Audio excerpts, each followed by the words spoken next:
getting set for the game of the 2009 high school football season thus far. It's Nashua South against Nashua North. The stadium filling up. Tom, this is the night to win the 50-50 raffle. Yeah, I would normally say that, John, except I think the weather's kind of kept the crowd down a little bit. I looked outside before the national anthem, and it just seemed like there wasn't a long line of cars coming in. There are a few empty spaces. Yeah, there's some empty spaces in the lot. It's not like Thanksgiving where they treat it differently and they route you all the way into the side lot at first until that fills up, and then wait for lots to fill up. I think tonight, I think the rain is going to keep the crowd down a little bit, but it's still a decent crowd. Well, there's a nice crowd on the field right now. The quad captains deciding who will kick off and who will receive in what has been billed as a Gate City grudge match, Tom. But actually, what we have is one of the best Nashua South, Nashua North matchups, probably the best matchup since the split. Yeah, it's John, we talked about this a few weeks ago. And I thought that we'd have two unbeaten teams here. I thought the possibility was strong. I think the thing that surprises me right now is that South isn't playing well on defense right now. I mean, that's odd. They gave up 49 points to Salem last week and 347 yards to one running back. You can't win a championship like that. No, you can't win a championship like that. And they are a desperate team. They need to win this football game. Otherwise, they are they're in trouble of not making the playoffs if they don't win this game. They've already got 2 losses in the division. So they're 1-2 in Division 1, and this would be 1-3, and they can't afford that. They can't afford that kind of a start. So they need to win this football game. North, we saw them a couple of weeks ago. Andre Williams, the running back, he to me really epitomizes it. He and Dylan Badaour, how far this team has come offensively, and a lot of the things that they can do. Now, and it's going to be a challenge for South. I think we're going to see a high-scoring game up and down the field, both teams. I really do. But I also am curious as to what the how that turf is going to play in this damp weather tonight. Of course, you see the Titans on the far sideline in the white jerseys and the purple Panthers closest to us. Tom, you were talking about the hunger factor would help South because they're kind of desperate to win this game. But on the other side, Nashua North has had a brief history of losing to Nashua South, and they want to make a big reversal on that tonight. It's funny. We look at this game. I've never really looked at it as in a rivalry standing, in a rivalry setup. I've looked at it as what each team gains from winning. And North, what they gain from winning is even more respect than they've already had this year, because they got off to a similar start 3 or 4 years ago, and they weren't able to sustain it and beat anybody good.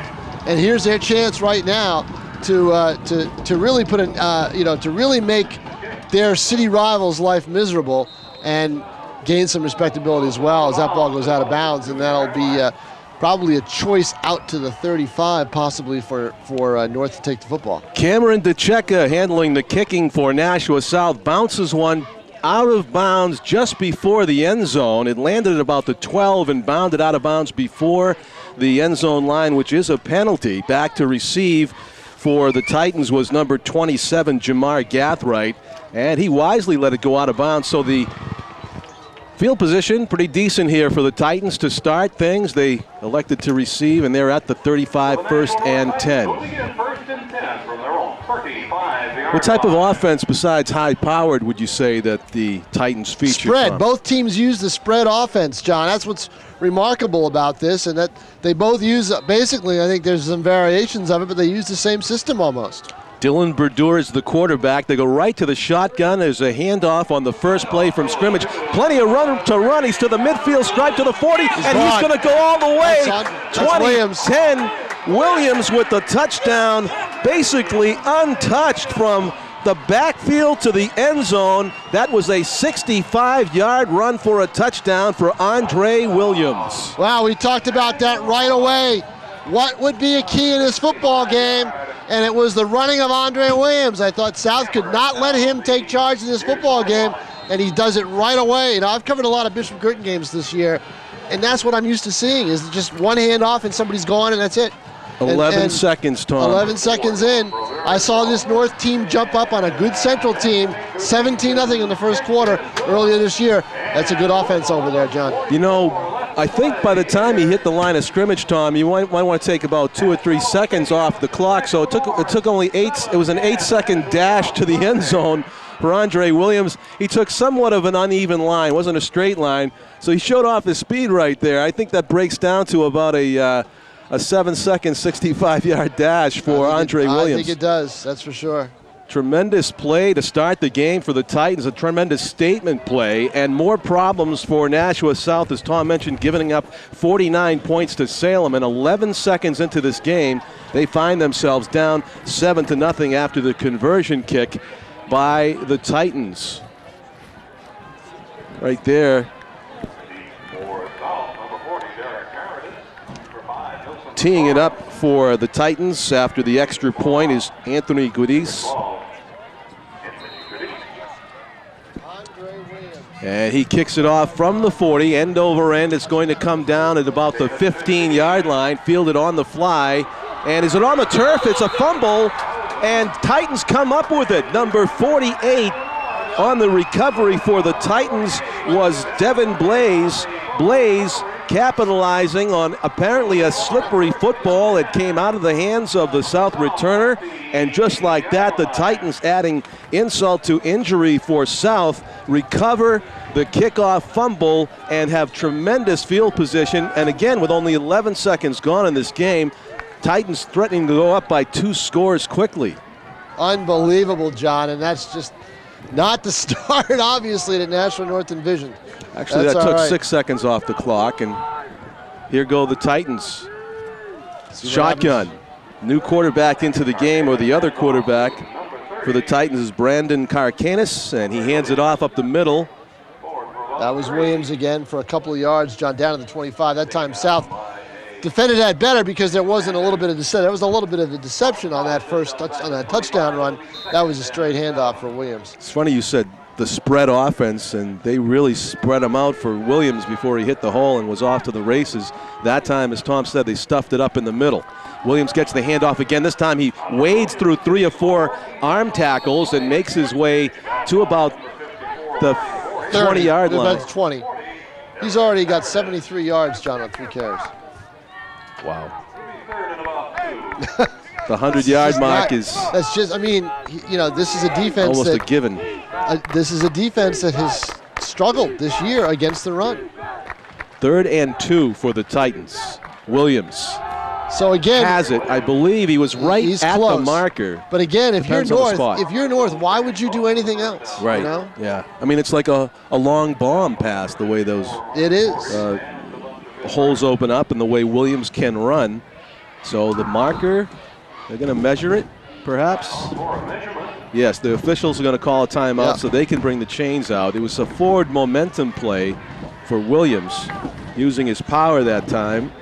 South stood him up, but it looked like he might have nosed the ball across the first down marker. Let's see how they measure it as we get a nice close-up from our full crew today on Nashua's ETV.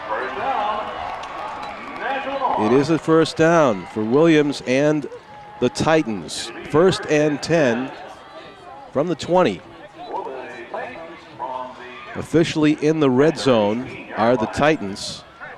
Andre Williams sure didn't spend much time in the red zone on that 65-yard run from the his own 35 to the end zone. In the first play from scrimmage for the Titans, they have recovered a kickoff fumble by the South, and now the pass on the outlet to the Titans and ripping it loose. A great play by number 20, who also recovers it. The cornerback, Nicholas Haskell, coming up with a huge play that the South Panthers desperately needed. Well, I said, why do anything else? Run the ball. That's what this team has had a weakness with. They try to throw out into the flat. I say, why do anything else? And that's exactly what happens, what goes wrong. So I hope you're right all weekend, Tom, because I've looked at the picks you have for the Patriots and the Jets, and I agree. We'll see what happens here, though. It's early in the game, but the Titans have given up the momentum suddenly on a nice forced fumble by Nicholas Haskell, and he recovered it. That run goes just about nowhere for South. Their first play from scrimmage was a handoff to Derek Paradis, the sophomore running back, up toward right tackle. And they call it no gain. 2nd and 10 here on the 22-yard line. Clearly Haskell had a strip in mind when he made that tackle, and it was... Well, it's a wet ball, so once the receiver holds on to it, or gets it, and we're not huddling up here, John. This is a fast pace. Armin McCray with the carry that time, gains 3. It'll be 3rd and 7. They're going to call it 5, excuse me. Ball is at the 25-yard line. Or is it the 27? The shotgun snap. Holding it, rolling it, throwing it deep is Keith Farkas. Oh, he has a man. It's a perfect pass. It's a reception to the 20. And walking into the end zone with a touchdown is number 12, Nick Fredrickson, who got behind the defender, and it was a perfectly thrown ball by Farkas. We could be all even after the extra point kick. Just like that, South is back in this football game in a huge way. Unbelievable. That's just 75 yards. About 73, 75 yards, no doubt about it. That's incredible. Just incredible. The extra point kick here by Cameron DeCecca is up and good is the official indication. How about that? It looked like South was going to go down big here early after fumbling on the kickoff return. The stripped fumble recovery by Nick Haskell yields a 3rd down and long, and Farkas faked the handoff, rolled to the right, and threw an absolute bomb in perfect stride to Fredrickson, who went in about 20 yards after the catch for the touchdown. John Collins along with Tom King at Stellos Stadium in Nashua. There's been a steady light rain falling for several hours here tonight. Hasn't slowed down the offenses of either team, though, thus far. Coming into the game, the Titans undefeated, and South with a 3-2 overall record, including 2 losses in Division I. The season really on the line when Haskell made that fumble recovery. Cameron DeCecca will kick off from the 40-yard line. And the boot is low, liner, end over end down the middle of the field. Fielded on the fly by Gathright. He's going to cut it to the right. Up the middle of a couple of defenders there. Holds on to the football, which is the key. And he's brought down at about the 33-yard line. So it's a fine return of about 20 yards. Nashua North's Jamar Gathright, sure-handed as he came up, the junior wide receiver and defensive back with a healthy return. So decent field position here for the Titans. That is a big play for South, though, John, with, just to... It's got to be the longest pass of the year. And it doubly hurts North because they had a perfect opportunity here to go up by 2 scores. And that was taken away from them. It's a keeper. Badaour is up the right side. He's got room. He's to the 50. He's knocked out of bounds on the Nashua south side of the field at about the 45-yard line. There's a first down and much more for Dylan Badaour on basically a quarterback keeper, a run up the middle. Does that count as a draw, or is that just a quarterback draw? That's a regular keeper. And what he did was just take 1 step back and about 16 yards forward. This is a handoff to Williamson. Here we go. Waits for his block, and he gets to the 40. Cuts it inside. He's to the 30, and he's dragged down out of bounds. Let's see where they mark him out. It looked like a tremendous run, considering how many people he had to beat. I'm just glad you're calling this game and not me tonight, because there's a lot going on offensively, and there's going to be a lot going on offensively all night long. You're not going to see too many 3-and-outs. Right. Ball's at the 37-yard line of South. Well, they had him go out of bounds a lot, quicker than what we thought.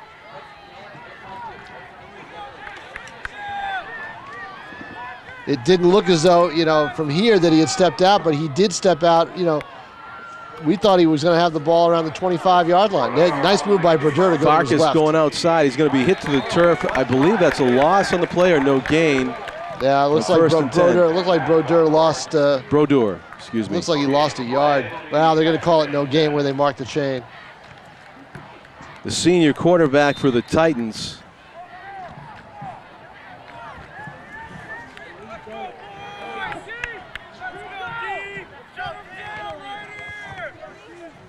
Drops back. He's going to throw it deep down the middle, and it lands incomplete. Yeah, hard to see that was. Whose passing game do you have more confidence? That looked like somebody did not run the right route or was jammed. Whose passing game right now do you have more confidence in, and whose running game do you have more confidence in? Right, the Titans are the running team. It looks like the Titans can run the football, both with their quarterback and their star running back.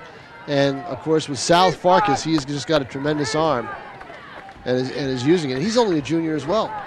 Brodeur drops back, throws a nice little drop pass over to the 30-yard line, and plowing ahead for extra yards after the initial hit was Jamar Gathright.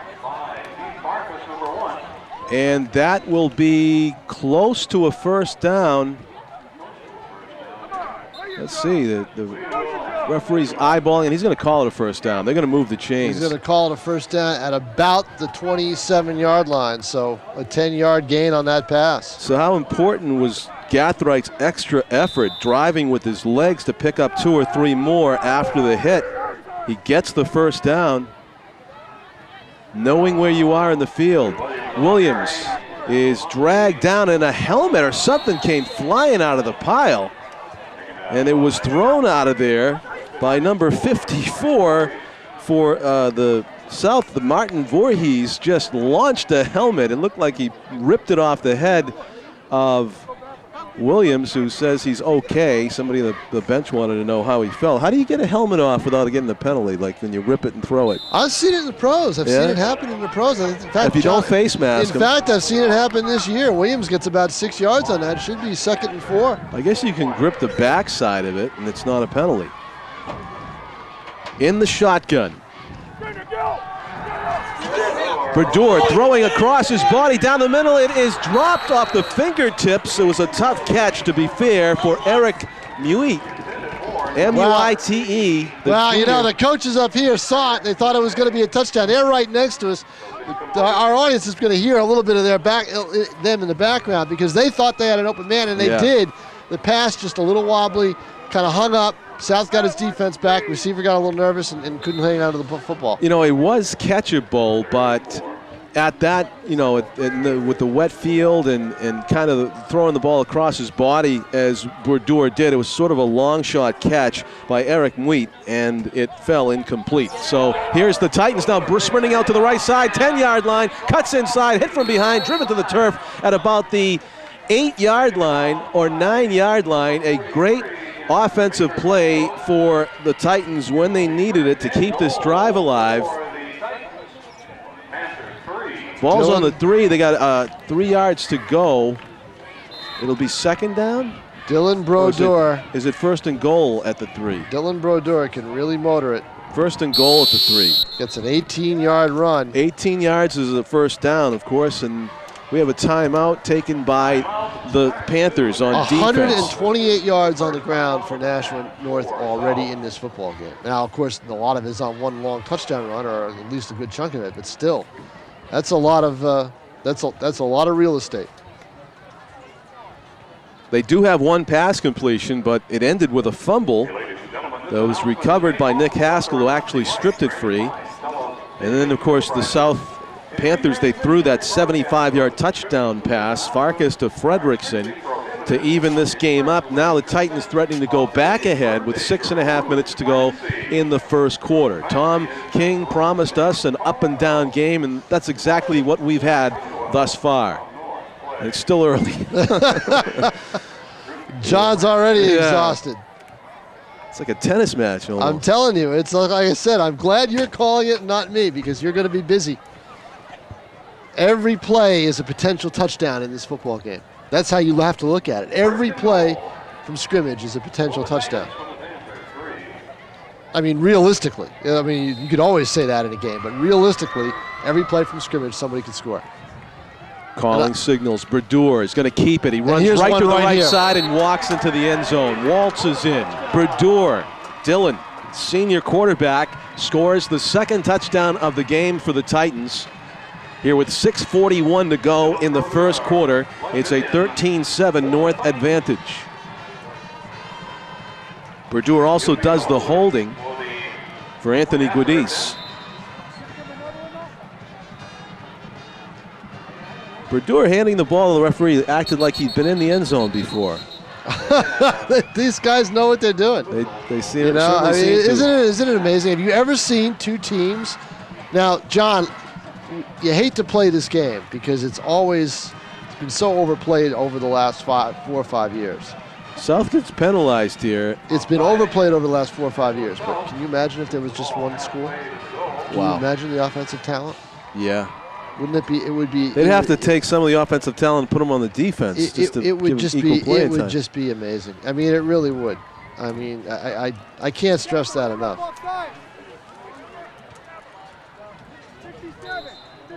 It was mentioned that perhaps the quarterbacks for the Titans, it would be quite a competition just to be a quarterback. Just to be a quarterback for one team, right? Yeah. Exactly. And you see 3 talented quarterbacks. The kick is good by Guidis. It's 14-7 North. We're in the first quarter. John Collins with Tom King. We're in Nashua's ETV.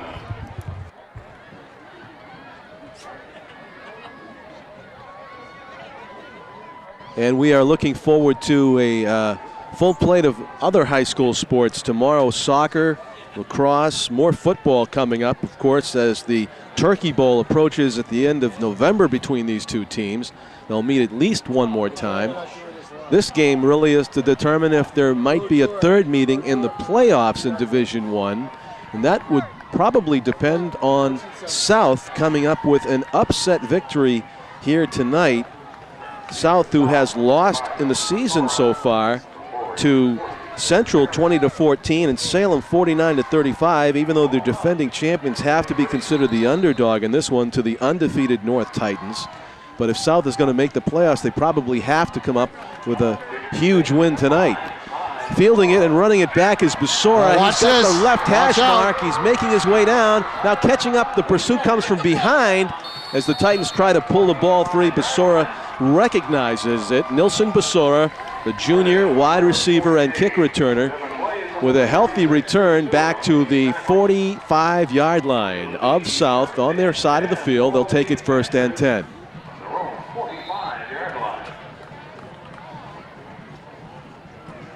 And now they'll probably again use the run to set up the pass, which has worked for them, all season long. When you got a quarterback like Farkas, you really need to use him, and these guys will do it.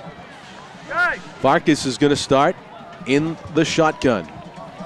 In motion, number 20, Nick Haskell, and running to the right and pulled to the ground was Keith Farkas, shy of the first down marker. Let's see if he gets forward progress. I would say he probably lost about 2 yards on that when he did. A long 2 is right. 2nd and 12 coming up here. John, it's kind of like a street game, isn't it? Neighborhood street game. It has that feel to it, because these kids all know each other. Don't forget how South, translates their plays in the no huddle. They signal them in on the sidelines. Looks like some improvisation going on here. Yep. Quick pass to the right is going to bounce off the hands of the intended receiver, Nilson Basora. Now let's see what this is. This could be a hold. It could have been a push-off against the offense. It could have been on the defense. We'll see what happens. We didn't see the contact, if any. Basora is pointing the other way towards North, so it may be against the Titans. It's pretty good separation between him and the defender. It was, but you wonder what caused that separation. Legal man downfield against Nashua. South. Yeah. So maybe one of the linemen got ahead of the football. So the question is, do you take that penalty if you're the Titans, or do you want to push them back? Or if it's only a 5-yard penalty, I would just decline it and make it, it's 3rd down and 12. And I think that's what they're going to do. I think they're going to decline this penalty if it's only 5 yards. Nope, they're going to take it. It is only 5 yards, but they will push them back to the 38. I would not give, I don't want to give Farkas 3 passing plays. Yeah, I don't want to give him any extra plays. Because this basically tells him don't even bother to run it, and he's a guy that can throw the ball down the field. It's 2nd and 17, and they're at the 38-yard line. But at the same time, Farkas is arming at 17 yards in a flash. So Haskell in motion, backpedals, and gets the handoff. He's going to sprint to the left. Good spin move by Nick Haskell. He's to midfield, or just shy of it. Late and a flag comes yep, in. It's going to be an unsportsmanlike against somebody. I did not see what the infraction was. Conversation between the referee and... It's a nice 10-yard run by Haskell. One of the umpires. Push in the back, was it? Against Nashua South. It was a late flag. It was probably one of those situations where the official had to think about it for a second. And you do take this penalty, obviously, because it happened at the 35-yard line, or 45-yard line, so they're going to want to move it back 10 yards. It'll go back to the 35. Senior linebacker David Duong was having the conversation with the official. The Titans linebacker decides that his team does want the 15-yard penalty. 10 yards from the spot of the foul, it is. Yes, that's the way high school holding in high school is. So 2nd and 20 from the 35. Farkas drops back to pass, looks right, steps up, throws right. Down the field, it is up for grabs and out of bounds. Intended for Haskell, but much closer to Andre Williams on the coverage. 3rd and 20. So let's see what South comes up with here, whether they might burn a timeout. 5.5 minutes to go in the first quarter. 14-7, North leads South. Well, it may be a draw, but I think that with Farkas's arm, he's going to try to put it up in the air.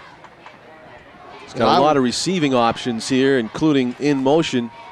Well, that's going to be a handoff, and it's a running play that really goes nowhere up the middle. That's a safe play, and let's give it to our kicker and let him do something with it. Derek Paradis gets stopped in the run up the gut. Sophomores on this South team and running-wise. I mean, Paradis is a sophomore. So Paradis gets stopped, and here will be a 4th and long for the Panthers. They're going to punt, obviously. Look at that protection. I can't imagine too many punts getting blocked. The way South sets up their punter, they give him plenty of protection. Line drive punt, boom down there, and electing to let it bounce was Jamar Gothright. Gothwright's... Well, things kind of slowed down. I didn't think we were going to see a punt in the first half at all. That's right. Turnovers and scores. Penalties right there cost the Penalties Panthers. cost the Panthers on that. 4:52 to play here in the first quarter. It's 14-7 in favor of Nashua North. And I'll tell you what, if they get a heavy dose of Andre Williams, it could be more. Trevor Rancourt, number 11, leading his team out onto the field. The wide receiver. Now we have to watch out too, John, who the quarterbacks are, because they interchange with Badaour and Karkanis. Karkanis is the quarterback here. He is in a shotgun in between his 2 running backs. He hands off to Williams, and he's wrapped up and down in the backfield. Tremendous defensive play right there by number 43, Dimitri Venitos. The senior linebacker penetrates into the backfield and takes down the speedy Williams. Yeah, they had Williams eyed from the front. I mean, they know he's going to get the football, and if that's the case, you really have to key on him, and there's no excuse for him getting loose like that. It's when they have the deceptive plays that free him up a little bit. That reminded me of that Ray Lewis tackle to end the game for the Ravens 2 weekends ago before they played the Patriots. I forget which team it was, but he got the backfield penetration and ended the game with a tackle just like that. Run up the middle goes just about nowhere for the Titans. The South Panthers defense tightening things up in the middle. The running back there was Jamar Gothright. Again, not much there. And it'll bring up 3rd and 8 for North. 3:55 and counting down toward the end of the first quarter. Well, I'll give you an explanation after this play why I think that that's the case, that the run defense for South is tightened a little bit. There's a pass that's thrown over the lineman, and it's caught. Making his way up the middle is Marinchik. Anton Marinchik gains how many on that play? He got the first down, Tom. It's at the 35-yard line, and they're going to move the chain, so it's a clutch play. He got 9. Needed 8, he got 9. Marinchik with his first catch of the game. Found a place to settle down in what looked like a zone coverage by the Panthers. But see, I think the run defense tightens up because when you don't have Brodeur as your quarterback, I don't think Karkanis, I haven't seen North that much, but I don't think he's as much of a threat to run as Brodeur is. Karkanis is running. And of course, right what now. happens? He runs right away. And he's got some sideline and blocking ahead of him, but good job of Haskell fending off the block and stopping Karkanis for not much of a game. That's amazing. But, you know, I still think that Brodeur is a better runner, a more big play runner than Karkanis is, and I think that that's one of the reasons why they're able to key so much on Williams when Karkanis is the quarterback. And maybe Jason Robie knows that. Element of surprise. And that's why he had Karkanis run to try to get that pressure off. And he runs for a first down out to the 46-yard line. But Haskell with yet another big defensive play. And look at that big defensive play by several Nashua Panthers, led by, I believe, number 68, or is it 69? Backed out of our picture on the monitor so quickly, I didn't really see who the down lineman was that got in there and did the big wrap-up. It was either Cody Mon or Alan Odell, 68 or 69, I believe, down there in the backfield. Karkanis, and the whistle stops the play dead. They play beside each other, 68 Cody Mon for South, the defensive lineman, and Alan Odell, 68 and 69, very similar builds. Now the Titans struggling here. Big. Big. You know, that's the build. Yeah. Big. They're playing football big. And that Second and 17. Yeah, that penalty hurts. Karkanis is going to hand this off. Williams sprints to the right. This is looks like the play he scored the touchdown on in the first play from scrimmage in this ball game, and there's really nothing there this time. Well, fool me once, shame on you. Fool me twice, shame on me. And this time South was ready for it. And again, Brodeur wasn't the quarterback, so I think that makes a little bit of a difference. Voorhees coming up with the stop. Right now, Williams 94 yards on 9 carries, and I think, are they going to call timeout here? No, he's going to shout some instructions to his receivers. And why? One step drop, and Karkanis fires one, overthrown a bit. They don't have that timing down yet. You know, they don't quite have that timing down on the slot pattern. Corey Avalar for the Titans. Overthrown a bit there on coverage, Nick Fredrickson, and it'll bring up 4th and 15. Karkanis is 2 of 4 for 7 yards, and Brodeur 1 of 2 for 10. 1 of 3 for 10. First punt of the game for North.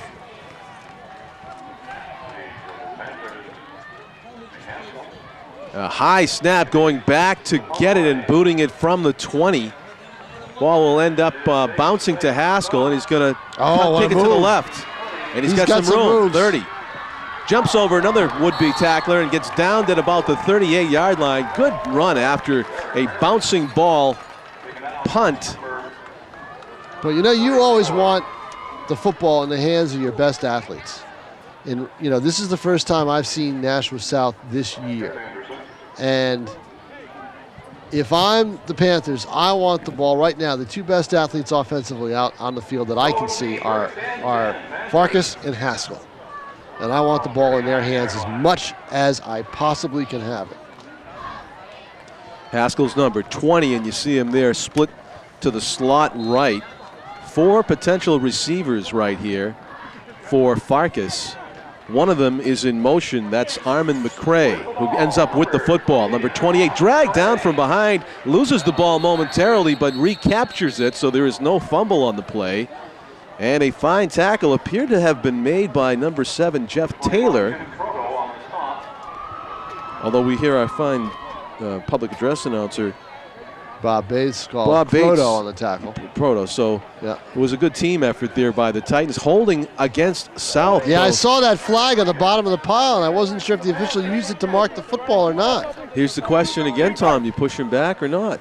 So I think in this case you probably do, because it was a first down play. 1:11 to go in the first quarter. The score is North 14, South 7.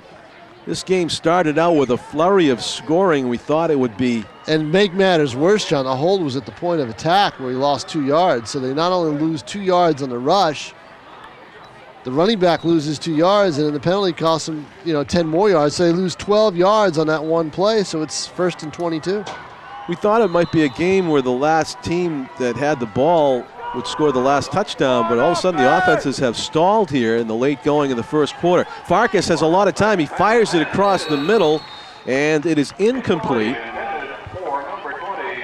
Nick Haskell cutting across the middle. Looked like the ball hit his uniform in some spot, but he just wasn't able to hang on. A hard throw from Farkas. Bring up 2nd and 20. So both offenses getting in trouble with penalties and getting their runs stuffed, ending up with 2nd and long and 3rd and long, forced into passing situations. Farkas has receiver split left. That's Haskell in motion toward the line of scrimmage, and 2 split right. He fakes 2 handoffs and then throws it to Haskell behind the line of scrimmage. He's got a first down and more. He's down the right sideline, the 50, the 40. He cuts it back inside. Nick Haskell holding onto the football as the Titans try to rip it free. Haskell's down to the turf after a huge run after catch. I believe that goes as a running play. I think he was so far behind the quarterback. No, I think that's a forward pass. I mean, it was a forward pass. I don't think he was behind the quarterback. Perhaps you're right. So Haskell with a huge play, as he Tom was far said, behind the line of scrimmage, but so was Haskell, Farkas. So that could go as a forward pass. It was an optical illusion, I think, on my monitor. But nevertheless, as Tom said, the 2 most talented offensive players teaming up there, Farkas and Haskell. Handoff up the middle, and a good job of stuffing up the run in the middle. Number 48 and 56 for the Titans. That was Devin Blaze and Kevin Rosenberg, one of the co-captains, the senior defensive lineman, in on the sass. Who carried on that, John? Was that Farkas on a keeper? That was number 40 Paradis, I believe. Or Venidos. It was in the 40s, I'm sorry. I didn't get the exact number there. Holding on to the football is deflected and falls right at the feet of the lineman, Joel Pacheco. One of Pacheco's teammates got a hand on it and deflected that pass by Farkas with, looks like 3 seconds left. 8.3. I think. Oh, maybe you're right. No, 8.3. 8.3. One bulb missing in the 8.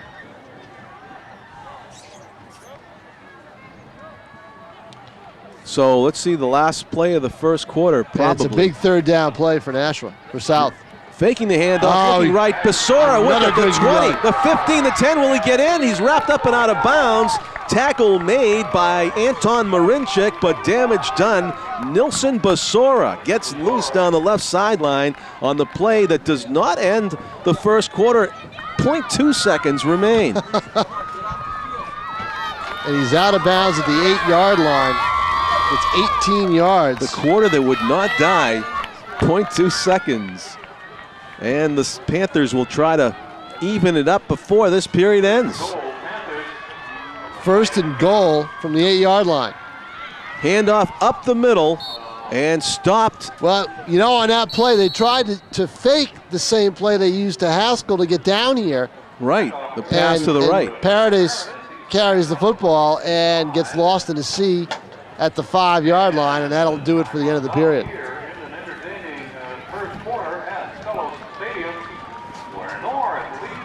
That is the end of 1 quarter of play. It's 14-7 North. South knocking on the door, however, as they are driving toward a score that could even up this football game. We're at the end of first quarter of play on Nashua's ETV at Stellos Stadium in Nashua. Mike Janes and Tim O'Neill with us here. Our producer, Pete Johnson. And it's a game that's well worth the price of admission. Boy, and come out in the rain and you get your money's worth tonight. That's just it, you know. And if you're not, you're sitting home watching this on ETV. You're not changing the channel because you're afraid you're going to miss a score. Yeah, you know, a spectacular offensive play. Exactly, or a long play. We've had, let's see, 1,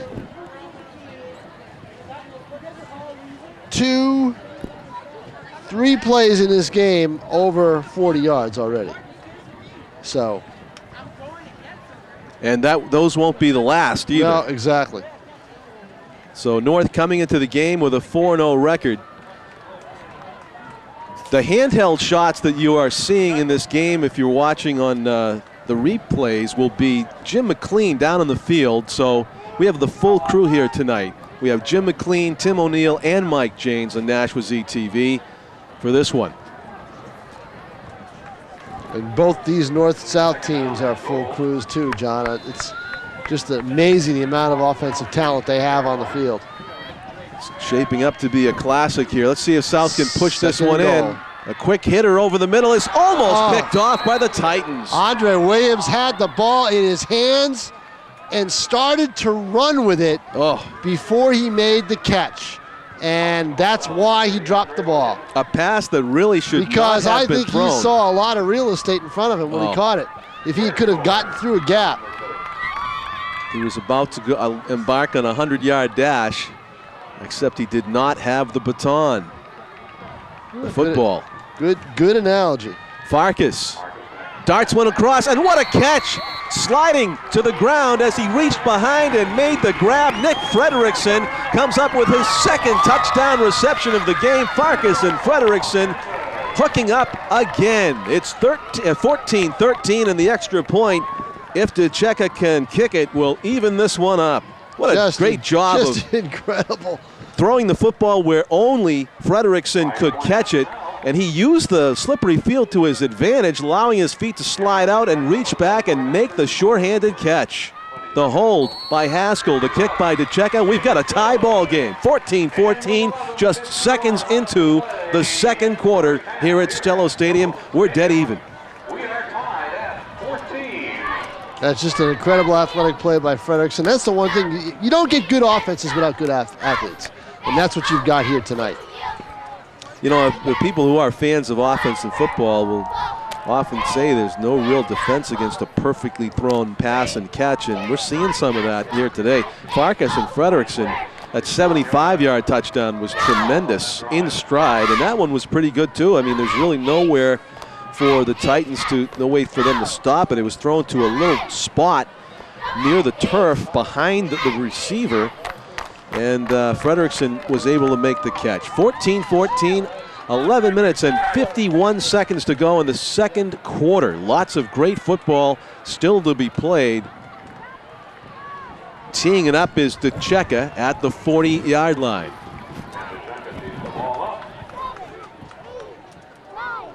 Andre Williams is back to receive, as is Gathright. Gathright has it. He's at the left hash mark. He's to the 30. He's to the 40. He's kind of sneaking his way up to midfield, and he gets up to the 47-yard line. Where did he take that ball at? He took it around the 5, right? Yes, he did. So he had a lot of time to figure out where he was going to go, and he saw his wedge kind of go right straight ahead, and that left some room to the left side, and he cut to the left and runs up the sideline. A good return by Gathright. Just like we saw Haskell and others with good returns for South. Tell you, it's tough. Once somebody's got the ball in their hands with these two teams and the players on these two teams, it's tough to bring them down. A lot of speed on both sides, both offenses. As Tom said, a touchdown could happen at any moment. Don't change that dial. Don't blink. Put the clicker away. Here's a quarterback draw up the middle and hit hard several times. Brodeur finally goes down after a healthy first down gain of about 5 on the play. Pushes the ball across midfield. Bob Bates will call that 2nd and 4. I'll go with them on that. It's at the 48-yard line. A little bit of a... And again, Brodeur's got more, I think he's more of a running threat than Garhanis is. Number 4, Dylan Badaour, listed at 6'1", 205 pounds, senior quarterback, calling the signals in the shotgun between 2 running backs. He gives it to Gathright, who's hit right behind the line of scrimmage and driven to the turf. Great job of penetration there by number 69, Alan Odell, the junior defensive end at 6'1" and 186. Played a lot bigger than that on that play. Well, again, Gathright, Williams is the number 1 guy. He's established that Gathright has some speed on his own. We've seen him return kicks, but I think that combination of Brodeur and Williams has really, really worked for North. Brodeur with a 2-step drop, throws it outside of his receiver. It is a completion to number 5, Anton Marinchik.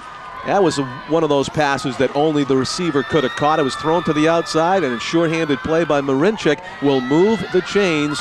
First down for North. That was a great catch from the naked eye, John. I didn't think he had the football, but he did. A nice 6-yard gain. It looked like a fingertip grab by the junior wide receiver, Anton Marinchik, 6'2", 180, from Brodeur. Handoff and bouncing around before he finally gets back. Looks like to the line of scrimmage was Williams.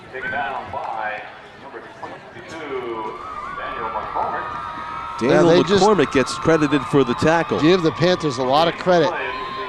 North has not been able to loosen Williams up since that long run, and he had one long run down here for about 27 yards, and that's been it. 13 yards, 27 yards, and of course the 65-yard. Those are his 3 long runs of the night in double figures. Fake handoff, 3 or 4 step drop. Now Bertour's in trouble, and he's just going to dump it. I like that. I don't see enough of that done in high school, even in the pro. I just think if you're outside the pocket and you know you're outside the pocket, don't take the sack. Get rid of the football. Dump it off, throw it, heave it out of bounds, do something with it, but do not take the sack. And that was a smart play by Brodeur. And a difficult play because it looked like the pass rusher had a handful of jersey on his right side, his throwing side, and he was able still to get the ball to the turf and in the vicinity of Trevor Rancourt, although you're telling me the rules say you can just dump it anywhere, right? Brodeur deep down the left side of the field. The only one who's going to catch this is Haskell. He's got his 2nd turnover of the game. Nicholas Haskell is loping down the right sideline. Can he go? He's to the 30, and he's absolutely wrapped up at the 33-yard line by the quarterback, Dylan Badaour. So the quarterback, Brodeur, steps up, prevents Haskell from returning it all the way. But that was an overthrown ball. Nicholas Haskell basically acting as the safety on that play. He's got 1 takeaway via the fumble. He's got another here by the interception. On defense, a 2-way player. Haskell stays out there on offense, and now suddenly South has a chance to go down the field and take the lead for the first time in this game. And that's a play by Haskell again. Brodeur, a wobbly pass, probably caused in part by the wet ball, I'm sure, but a 52-yard interception return. Normally an air ball, airmailed like that, the player's going to catch the ball and fall to the ground, but not Haskell. Looks for running room right away. Farkas rolls left and throws. Another almost picked. That was David Duong on coverage, and the ball was thrown even behind him. It may not have been intended for the Panther that Duong was covering, but he did get a hand on it, knocked it down. Well, I think Farkas' receiver in the flat went out wide to the flat, and he was expecting the cut to be made on the inside. I'm looking at number 20, Haskell, right now. He was had his hands on his hips, taking some deep breaths after that long interception return, and there was no rest for him. He was right out there in that pass play. That's just it. You want him out there, but boy, I'll tell you, John, I just want the ball in his hands all the time. Yeah, South. And that's maybe why we have the strategic timeout taken here by Scott Knight. He saw that some of his best players need a breather on the move, looking for the go-ahead score. 9:18 to go in the first half. It was 14-14. after a quarter, or a quarter and a few seconds into the second quarter. And now, after being down 7-0 and 14-7, South threatening to go ahead with either a touchdown or a field goal here as they drive in Titan territory. So after the timeout, South both catches their breath and calls a play for Keith Farkas, number 1, the junior quarterback, 6'4", 175 pounds, gets a good look over his line. He's got receivers split slot right and 2 to the left in motion. Handoff is up the middle, misdirection play, bouncing off several tacklers down to the 15-yard line was number 40, Derek Paradis. That's a great misdirection play. I mean, North had over-pursued, and once Paradis got the football, he was off to the races. And I think the only reason he was brought down, John, was he lost his footing on the wet turf. So Scott Knight dazzling some folks by reaching into the playbook here, dazzling the Titan defense a bit there. The longest running play from scrimmage of the night for the Panthers. It is a handoff. No. Farkas has it. Farkas has it to the left. Down. He's bottled up, and it's about the 20-yard line or 19-yard line, so that's a loss on the play. And right there, Kevin Rosenberg just brought Farkas down like a rag doll, grabbed his jersey and just threw him to the ground. So Rosenberg, a good call. a good call. I thought that it was, misdirection again on Nashua South's part, which is what they need to do on in their running attack. It looks like. Oh, they called a horse collar on Rosenberg. The rag doll. I just didn't think that was that bad. I thought about it when I watched him do it, but I said, you know what? He grabbed the shirt, and it wasn't up near the neck that much, and he didn't pull him down, straight down, but they're going to call it on Rosenberg, and that's a tough call against the Titans. I saw that called in the Nebraska-Missouri game last night, and it looked like the defender in that play last night in college football had the jersey high up near the collar, and he was flagged for a horse collar. So the officials are very conscious of that. It's become the new face masking penalty here in 2009, and it's a big penalty against the Titans to keep this drive healthy and moving for South. It's first the ball's and on the 8-yard line. They changed the clock to 9, but in any case, it is goal to go. It shouldn't be. It's an automatic first down, so it's first and goal from the 8-yard line. Farkas hands it off. To the right side is Armin McCray, and McCray sprints into the end zone ahead of the pursuit for the touchdown. Armin McCray with the go-ahead score. The Panthers from Nashua South lead this football game for the first time today. The sophomore running back, Armin McCray, sprinting ahead of the pursuit. Another well-designed play by the Panthers offense, and they lead 20-14 with DeCecca going for the extra point. Nick Haskell on the hold. High snap brought down nicely. It's kicked through for the conversion. It's 21-14.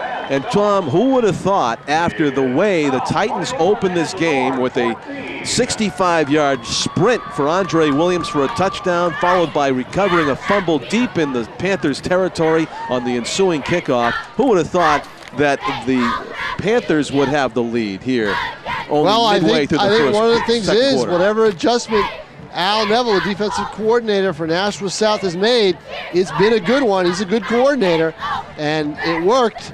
And right now, because they've bottled up Andre Williams, they've taken away the weapons and forced North to really go to the air. And I think that they, two players you want to see the ball, Nick Haskell for South, Andre Williams for North. Those are the two best guys with the ball in their hands on the field tonight. Considering the Titans were 4-0 coming into this game, makes you wonder whether South has underperformed against some of the other teams that they lost to, namely Salem, giving up 49 points to the Blue Devils, and also Manchester Central. They gave up 20 points in a 2014 loss to Central. So 1-2 in Division I. South coming into the game desperately needing to win in order to keep their playoff hopes alive. DeCecca kicks a boomer down the right hash mark. It's fielded at the 18 on the fly by Gathright, and he hops and skips his way to the 33-yard line. So it's a return of about 15 for Gathright. 1st and 10. Ball will be marked at the 33-yard line of the far hash mark. So we'll see who the Titans come out with on at quarterback. They do interchange the QBs for the Titans. Well, right now, the story of the game for Nashua North, on the negative side, 2 turnovers. 2 turnovers leading to 2 scores.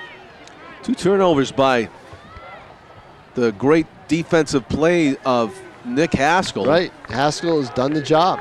He just created that fumble recovery earlier in the game. There's a receiver cutting back toward the line of scrimmage, Gathright, on the lob pass from Badaour, and kind of into traffic he threw that one. Yeah, but like a nice run, I thought, by Gathright. But then they're going to bring it, they're not going to give him the yardage that they originally thought they were going to. Well, you know, I think they'll only give him a yard. The thing was, Badaour backed up so much before he threw it. It was like a 10-yard pass, but he was 8 yards behind the line of scrimmage. 21-14, the Titans trying to get the equalizer now. As things get stuffed up on the right side of the line. Looks like everybody but 2 or 3 players was in on that pig pile. And getting up off the bottom was number 69, Alan Odell, and the host of Panthers. And was that Gathright on the carry or Williams? I thought it was Gathright, wasn't it? Gathright, someone limping off. He seems like something's bothering him right now. A lot of confused looks from the Titans offense toward their sideline for the play right now. 3rd and 8. Looks like an obvious passing down, but we've seen the Titans put it on the ground in these kind of situations, and the Panthers have done the same. But Badaour's dropping straight back to pass, throws it off his back foot. It's complete to Rancourt, and he is downed. He's got a first down, John. He should be across at the 45. The first down and more. How about that? Nice improvisation by the Titans to pick up the first down on a play that we hadn't seen yet. Trevor Rancourt. 11 gets 11. They spotted at the 46, so the Titans keep the drive alive, trailing 21-14, 6:48 to go in the first half. Holding on to it, Badaour with a dipsy-do and plows his way ahead after. That was big, because if he had gotten past those 2 defenders, he was off to the races, because there was no one in the secondary, and he saw that. He saw that opening, and that may be why he decided to keep the football if that wasn't originally the play. So Badaour not afraid to mix it up with the defense. Try to plow his way through 3 tacklers there and got some yards after the impact. It's 2nd down and 3. He's already got 50 yards on the ground. This Gathright is trying to get outside. A flag flies. Probably going to be a hold on somebody on that left side, on that right side.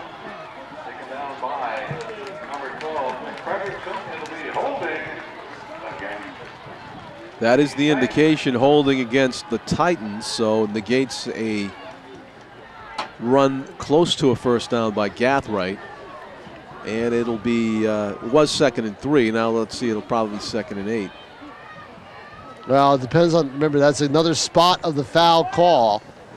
So, okay. Spot of the foul was about the 48-yard line, so it'll take it all the way back. 10. Yeah. All the way back 10 yards to the 42. So it'll bring up 2nd and 14. 6:05 to go. Now the clock is running again. The Titans quickly call the play and get to the line of scrimmage. And Badaour has it. He's going to tuck it under and run left. There's not much room there. Stringing it out, though, and making the tackle. Nowhere to run past Chris Thistle for the Panthers. The junior linebacker was ready and waiting to wrap up Badaour and drive him toward the out-of-bounds. Well, you talk about the spread offense. I think South on that play had the spread defense going. Weren't going to give anybody, let anyone turn the corner on them, and they did a nice job of hemming in Badaour. They had a lot of time to react to it, but there were a lot of purple jerseys on either side of the line of scrimmage. The Titans faced with 3rd and 13. Badaour in the backfield all by himself. A 4-step drop, throws it off his back foot, and it is in stride to Gathright. He is going to be dragged down from behind just barely by number 27 for the Panthers, it looked like, or was it 28, Armin McRae? But anyway, it's a great pass play from number 4, Dylan Badaour, to 27, Jamar Gathright, who's mad at himself that he wasn't able to break it all the way into the end zone. 1st down and 10 at the 19-yard line. Nice touch pass, off balance on his back foot by Badaour. Well, you called it when you said back foot. That's the first thing I thought of, was that he was throwing it off his back foot. I said, this is not going to look good, but it did. Thanks to Gathright's speed to put separation between him and his defender, and just had to drop it in front of him, which he did. He ran right underneath it, so a great touch pass, it turns out, from Badaour to Gathright. That running play gains 5 on 1st down for the Titans. Badaour already up to 56 yards on the ground. Credit the offensive line for the Titans for giving Badaour good time to pass. And he's going to do the quarterback draw. He gets close to the 1st down marker, which would be the 10-yard line, and he's close to it. Yeah, I think he's about a yard away. He's got to get to the 9, just beyond the 9-yard line. He's right at the 10. So it sets up a 3rd down in about a yard. 3 receivers split wide to the left. Badaour's going to hand it up to Williams, and he's actually, Williams is into the end zone. Is he in? He is close. Just I think his shy. knee went down at the 1. Just shy. Yep, if not the half-yard line. Yeah, exactly. So Williams up the middle, 1st down and goal to go, and the defense for the South just breathing heavy right now. They have been pushed down the field here in this drive by the Titans, who are looking to equalize it. What do you have, a timeout before the snap? It must have been. Maybe it might be an official's timeout. No, they're going to point to South. Let's see. It's got to be South. It's got to be South on that. Forced to use the timeout. Yep. So the Titans coming up with some huge offensive plays when they needed it to get even with the Panthers. 21-14, the purple lead, but the guys in white and blue knocking on the door on the half-yard line. Just an incredible up and down football game, John. You know, it may come down, I hated to say it, but it may come down to who has the ball last in this football game. I think you're right. You know? Don't go anywhere. I know it. I've always been telling everybody, do not leave this game. Maybe take a break at halftime, but if you're watching at home live here on ETV, on Nashua's ETV, don't use the clicker, don't do anything. Just keep focused on this game, because even the kickoff returns are being broken for 35, 40 yards, and somebody's going to break one of those before the night is over with. 1st and goal at the half-yard line. Putting it under his arm, Badaour sprints into the end zone untouched. He beats everybody to the corner. Good lead blocking out there by Trevor Rancourt, number 11, and others, including, of course, the offensive line. Tremendous drive by the Titans. It's 21-20. The extra point could tie it. Well, on that play, it looked like, you know, the one thing I didn't like about that play, and the one thing that neither of these teams really have or use, they may have them, but they don't use them, was the big, you know, fullback type player. So, and I'll tell you, these extra points are no chip shots either. I mean, so, but Badaour takes that ball, he's already, you know, 5-6 yards behind the line of scrimmage, and he's got to run that extra yardage to get into the end zone, whereas a fullback could just dive right over. He didn't even try a quarterback sneak. They had him in the shotgun on 1st and goal from the 1-yard line. That's, you rarely see that. Yeah. You know, I really want to credit the Titans offensive line there. They have Kevin Rosenberg up front. He's 6'3", 255. You have Nick Cummings, 6'1", 235, both seniors. You got junior James Murphy, who really packs a load. He's 6'4", 245, number 65 on the line. Zach Honeywell, also 6'4" and 245. and Tim Coy, who's a junior, 6'2", 230. They got some great size up front, these Titans. There's a reason why they are 4-0 and threatening to go 5-0 at the expense of the Panthers, who are playing as advertised, as Tom said, as they would, hungry and rather on the desperation, sense of urgency side. The return by Badaour. He's down the right sideline and he's forced out of bounds, although he fights his way for every inch. They're going to call a clock stoppage. 4:06 to go in the first half. It's 21-all. 21-21. 6 touchdowns so far in this one. and probably 6 more to go. Lighting up Tom's stat sheet with all kinds of gaudy offensive statistics. Oh my God, trying to add all this up later on. This is like the Don Fouts days for both teams. The old Air Coryell for the Chargers. A lot of points are going to be scored in this one before it is over. Farkas fires it to Badaour. He's open on the right side and he's out of bounds after a healthy first down gain that will move the chains. He's out at about the 30-yard line. Well, he's got to get to about the 33. Oh wait, 33. Yeah, down. you're right. Okay. So he's short about a yard or two. Stepped out ahead of the first down marker, and it will be second down. It's a 4-minute even mark here in the first half. 4 minutes to go. 21-all. Farkas steps back in the shotgun once again. He looks like he wants to hold it. He pitches it on the option. Big gain here. Up This could be a bigger gain, you think. 50, 40. Finally knocked out of bounds was number 40, Derek Paradis. The sophomore breaks free down the left sideline with about 4 minutes to go. And you think might be time for one more drive and one more score, but the way this one's going, it could be time for... Yeah, it's time for 2 or 3 more scores. I'll tell you who's probably having fun is Jim McClain down on the field, you know, with that sideline shot, with that on field level view. He's got to be out of breath. Because they're running right at him, you know? Hope he's got a zoom lens. I know it. Otherwise, he's running up and down. Jim McLean, Tim O'Neill, Mike Janes, our camera crew here on Nashua ETV, covering this wild football game, the intra-city rivalry between Nashua South and Nashua North. You could hear that hit up here.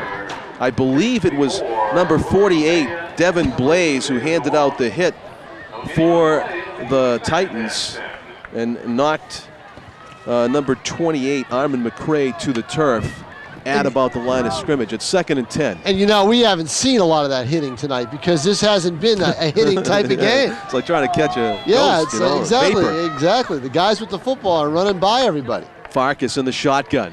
He's got McCray in motion. He gives it to McCray with blocking. He's going to cut it up the middle, though, and get knocked to the turf. So breaking away from his blockers there. Maybe ill-advised. Well, yeah, but still, McCray didn't have a lot of room on that side, John. I don't think he had too much blocking out in front on the right side going wide, so he tried to cut it inside. He got 3 yards out of it. You know, but here's the thing. You know, it's 3rd down and 7, and where is Nick Haskell on the field? Where is he? Look for him, number 20. Looking for him right now. Farkas throws instead to number 12, Frederickson, who's caught Haskell, 2 touchdown passes Haskell today. was closer to us on the right side of the field. You can see Farkas working the checklist. I mean, his eyes are darting all over the field. When he hit Badaour a few moments ago, he had looked left before he threw right. Now we have our first real big play. 4th and 7, 6.5 from the 31-yard line. And again, look for Haskell. Going for it. Let's see where Haskell is on the field. That's McCray in motion. Fakes the handoff to McCray. Farkas steps up, fires. Complete to Haskell, and he's going to waltz in. Touchdown. Unbelievable, huh? Oh, you call that one. Unbelievable. That breaks a 21-21 tie on 4th and 6. Farkas to Haskell. Touchdown. Unfortunately, a Nashua Titans player is on the turf on that one. So we'll have a little pause at least here as getting to his feet slowly as Jeff Taylor, the defensive back, no, he's back down again.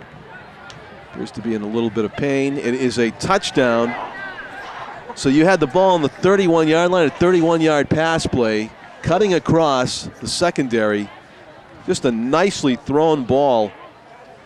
Farkas stepping up, classic quarterback style, and firing it perfectly into the midsection of Nick Haskell, who has been a huge force in this game on defense and now on offense, giving his team the lead 27-21. To his feet, to a nice hand, Jeff Taylor. He's off the field now on the north sideline. And Haskell will hold.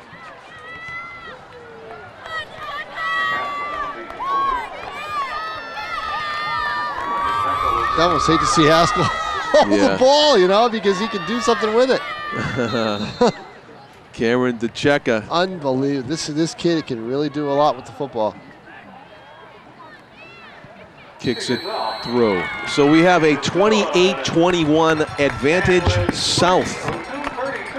And I say advantage with reference to a tennis match as we are going back and forth, up and down the field. The crowd that is here will have cricks in their neck after this one. Although you never know, it could be a big defensive play at some point in the second half that will decide this one.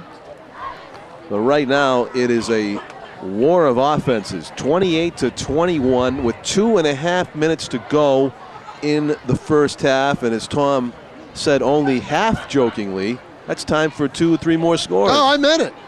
I meant it. Yeah. Are you kidding me? Yeah. The way these teams are going, you know, we've had 2 touchdowns. Right here on the kickoff. We've had 2 touchdowns in 2-minute time. It was 4:14 to 2:32. 8:32 was the score before that. That was 4 minutes. So, I mean, there's plenty of time. God forbid one of these teams should try an onside kick. DeCecca is going to kick it down towards the sideline. Will it go out of bounds? It goes in the end zone, I think. Oh, they're going to call it out of bounds. Flags it. Going to call it out of bounds outside the pylon, which is, I didn't. That was a tough one to call with the naked eye. It was right near the pylon, and apparently, according to the sideline judge, down on the field, they went out at about the 1 or 2 yard line. So that's a penalty that's assessed against the the Panthers in purple, and it'll give North field position, I believe, at the 35. Did they spot it? That's what I think it was last time. So 35-yard line. So we have had, if you're just joining us here on ETV, you've missed 7 touchdowns. That's all. And if you're good, I'll let you know what they were just before the start of the second half. And if you're good, we'll give you 7 more. Right. Oh, you will definitely give you 7 more in this game. And by being good, I mean if you stick around for the end of the game. Unbelievable. Just the offense. Now, can you imagine if Bishop to go in the record books? I'll bring it up. Can you imagine BG against one of these teams? The offense is involved. The 3 offenses that are in the city right now. It must be more fun to play offense. Tripping, or he could have broken it. It definitely is. Williams definitely looked like Williams was going to break it. The North coaching staff right here groaned when they saw that happen. Number 69, Alan Odell. Pick up a 5, it'll be second and 5. The most frustrating 5 yards that Williams is going to have probably all night. He does have over 100 yards in this game. He's got 108 yards. Williams with it, and he's moving through the right side of the line, wrapped up and pushed to the ground by Marty Voorhees. Only got about 3 yards on that, so it's going to be 3rd and 2. 1:50 to go in the first half. 28-21. The Purple Panthers from Nashua South lead. They are on defense now, trying to keep the Titans from evening up the score. Brodeur, I don't know if he's going to make it. He's going to turn the corner. Heavy traffic, he's down. He did not make it. He only needed to get to the 45. I think he just got back to the line of scrimmage. So the question is, with 1.5 minutes and the clock ticking on 4th and 2, do you go for it? Yeah, I do here. With these offenses, I do. So this could be huge if the Panthers stop them here, because they've got a 7-point lead. It's a gamble, but you know what? I go for it because I think my guy can get it. And who's your guy? I would give it to Brodeur right over keeper. Center. keeper, but not a keeper running wide. Play action. No, just a Like straight pretend you're going to throw it and draw? Just a straight quarterback sneak. We Quarterback haven't seen sneak. anybody run the ball up the middle yet. Okay. Just don't even draw. Don't even take a step back. Just plunge. They want to talk about it. Plunge forward, Get the first down. They were going to throw it, and then they heard you. They said, wait a minute. The voice of wisdom said, keeper with Badaour up the middle. Give it to Haskell. Up, wrong team. Sorry. Yeah. Well, that's the problem. They've given it to him twice. That's right. Fumble recovery that Haskell created by stripping the receiver. He's got a 52-yard interception return. And he's got his fumble recovery, and he's got a 46-yard pass reception, and he's got a 31-yard pass reception. That was his first touchdown. That was the only touchdown he's had all night. Because the South touchdowns, we can give them to you now because you've been good at home. Nick Frederickson, a 73-yard pass from Keith Farkas. Frederickson, his second score of the night, a 5-yard pass from Farkas. Armand McCray, an 8-yard run for a touchdown. And then Haskell, the 31-yard pass from Farkas. And here we go. The fourth down play. It's in the shotgun, straight ahead to Williams. And he could go, John. 40. He could go. 35. He dives ahead towards the 30-yard line. So a 4th and 2 yields a big gainer for Andre Williams. And it is down towards the 30. They're going to mark it at the 33-yard line. So a huge gain. Is Tom exactly right? I mean, it was, question of whether you go for it, a little bit of a gamble, but where the offenses have been playing tonight, odds were in their favor, and they capitalized on the strong legs of Andre Williams. And right now, Williams with 134 yards rushing in this first half. Time a factor, however. 48.9 seconds to go in the first half. So the Titans may not be up against the stingiest defense in the world, but they are up against the one opponent that no one can beat, which is the clock. And neither team has a timeout remaining according to the scoreboard. Now, I don't know if that's completely accurate, but the scoreboard is showing neither team with a timeout remaining. So does that take away the running play? Well, you know what I do here, John? I use Mr. Williams as a receiver. And I have him try to run a pattern. Which he has done. Which he's done. He's a running back. I have him running out of the backfield. He has it, And he is split to the right.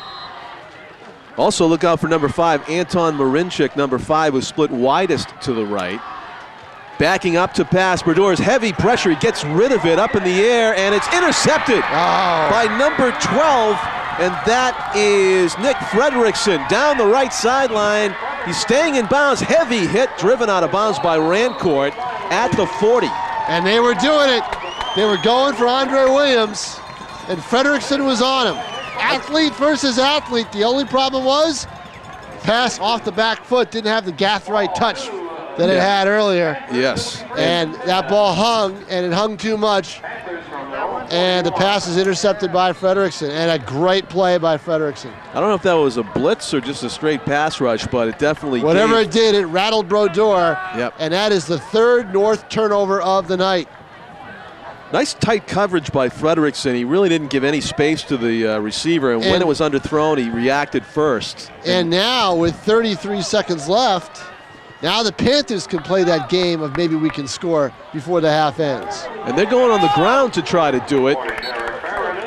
Knocked to the ground, Derek Paradis, who's also threatening the century mark in this game, I think. The clock's running now. They're not going to try to stop it, are they? Quite. Doesn't have quite as They can't much. stop it. That's why. 15 seconds to go. And that's a lateral, but it's received, and Haskell is down. When you're even with the guy, is that a lateral? That's Haskell. He's down, and that's 8.1 seconds. They stop the clock to move the chains. First down for Nashua South in purple, leading by 7, 28-21. The clock running now. 5 seconds, 4 seconds. They get it off. They hand off. And Paradis is not down yet. He is to the 30. He's to the 25, and that's the last play of the first half.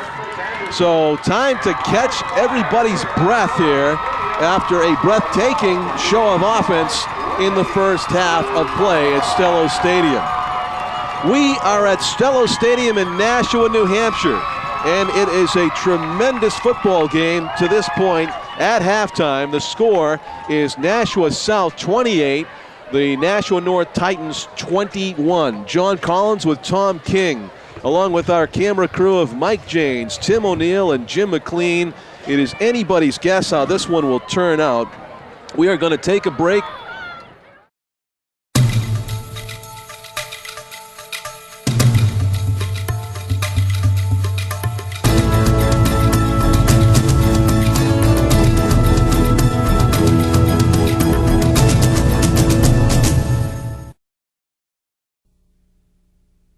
Mom, Dad, I need to talk to you.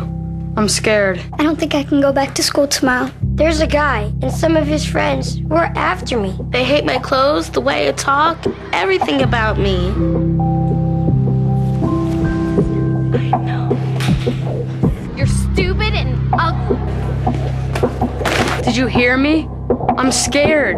Listen to what they have to say. Take a stand. Lend a hand. Stop bullying now. Hello everyone, I'm Robin Ann Peters, and some of you may already know me as the host of Art in Action on WSMN 1590, Nashua's News and Talk Radio. I invite you to join me once a month, right here on Art in Action TV. We'll be inviting local artists of all sorts to both come into the studio to talk about their work, as well as discuss their own material on their own grounds. If you know anyone in the New England area who may be interested in being featured on our program, let me know at artinaction.me, because it's all about you. Stay tuned, and thank you for watching ETV. Welcome back, everybody, to the second half of action between Nashua South and Nashua North. It's the intra-city rivalry game that both teams had circled on their calendars at the beginning of the year. And here we are at halftime.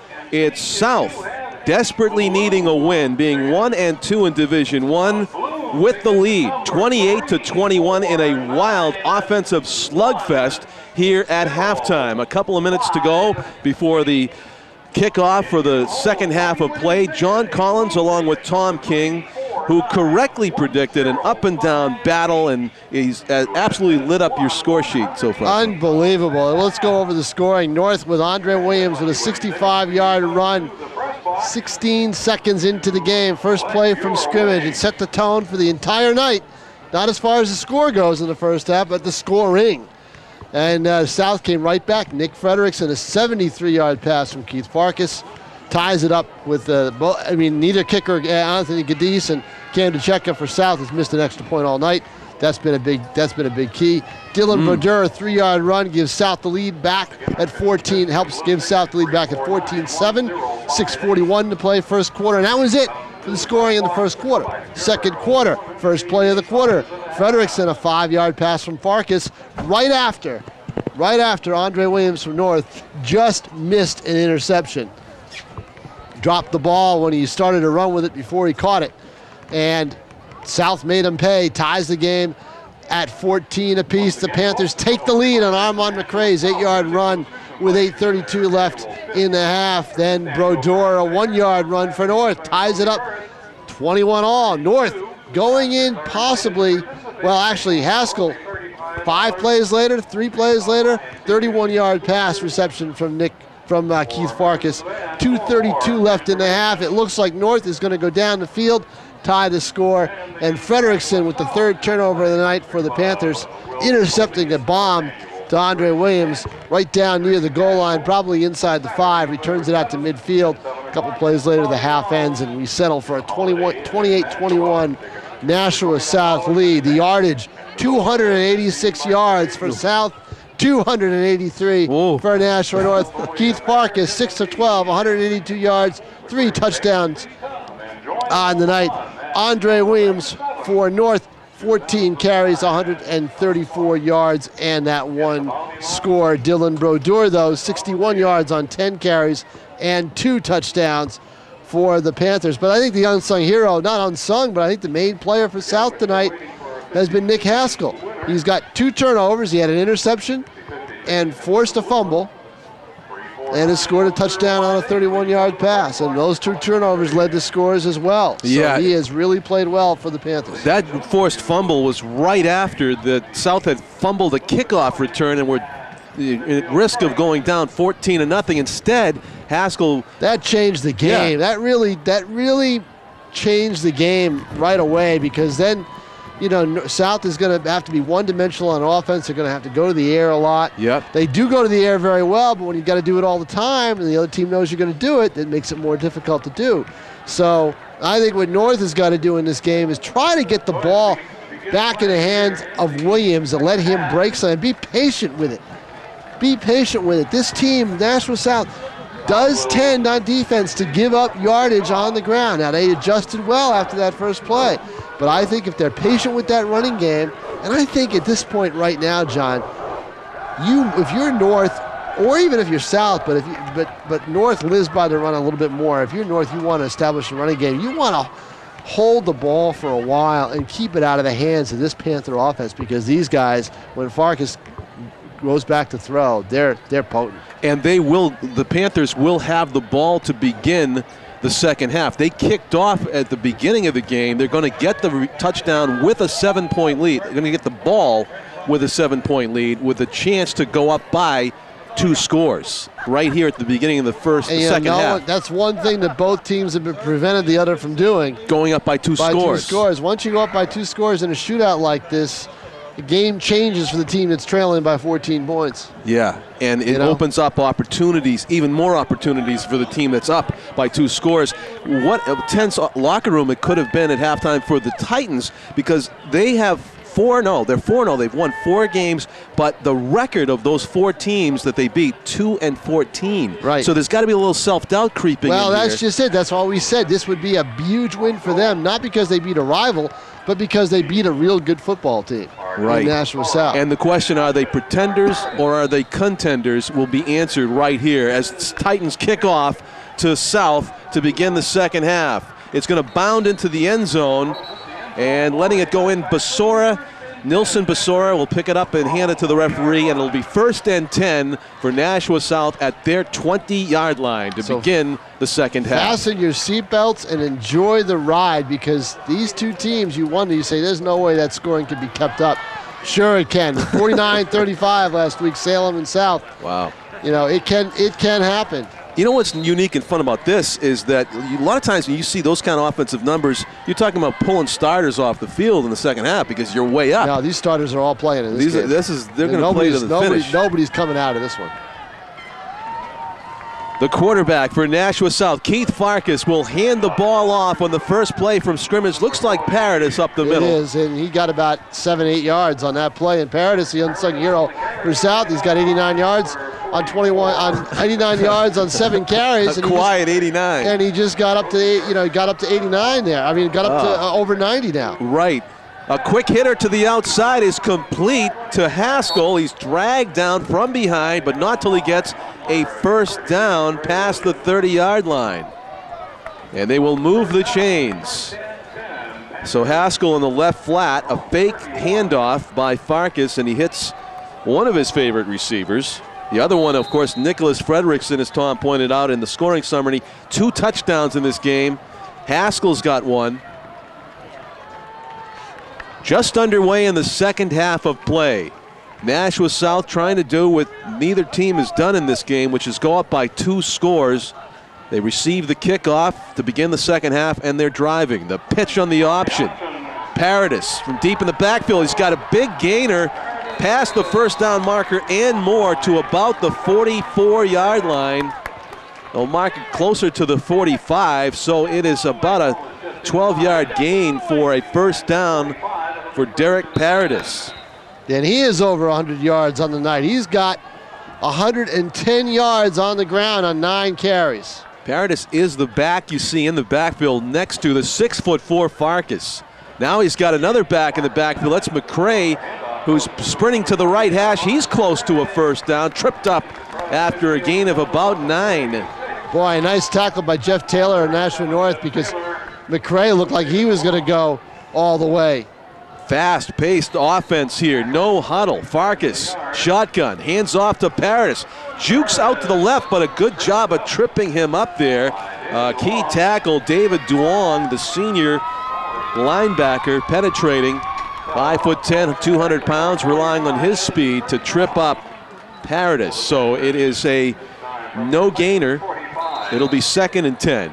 Ball's at the 45 of the Titans. Trying to put the brakes on this train in purple. Right now to begin the second half, Farkas and the Panthers are driving. That's Nilson Basora, who is closest to the sideline, our sideline there. Jim McLean down on the field with the handheld. Oh. That's an overthrow, a cross up there. And Gathright looked like he had an interception if he was just able to time that dive. Nilson Basora ran down the field and stopped as if he thought he had nothing to do with any play there, and the pass was intended for him, ahead of him. So a little bit of a cross up between Farkas and his wide receiver there, Basora. It'll bring up, I thought this was 3rd down. The clock says They moved the chains after that run by Paradis that appeared to lose yards, and I don't understand why. Unless we missed a penalty. Paradis is wrapped up. No, we didn't, I don't think. No, 3rd down and 10 it says, and nobody seems to object to it, so.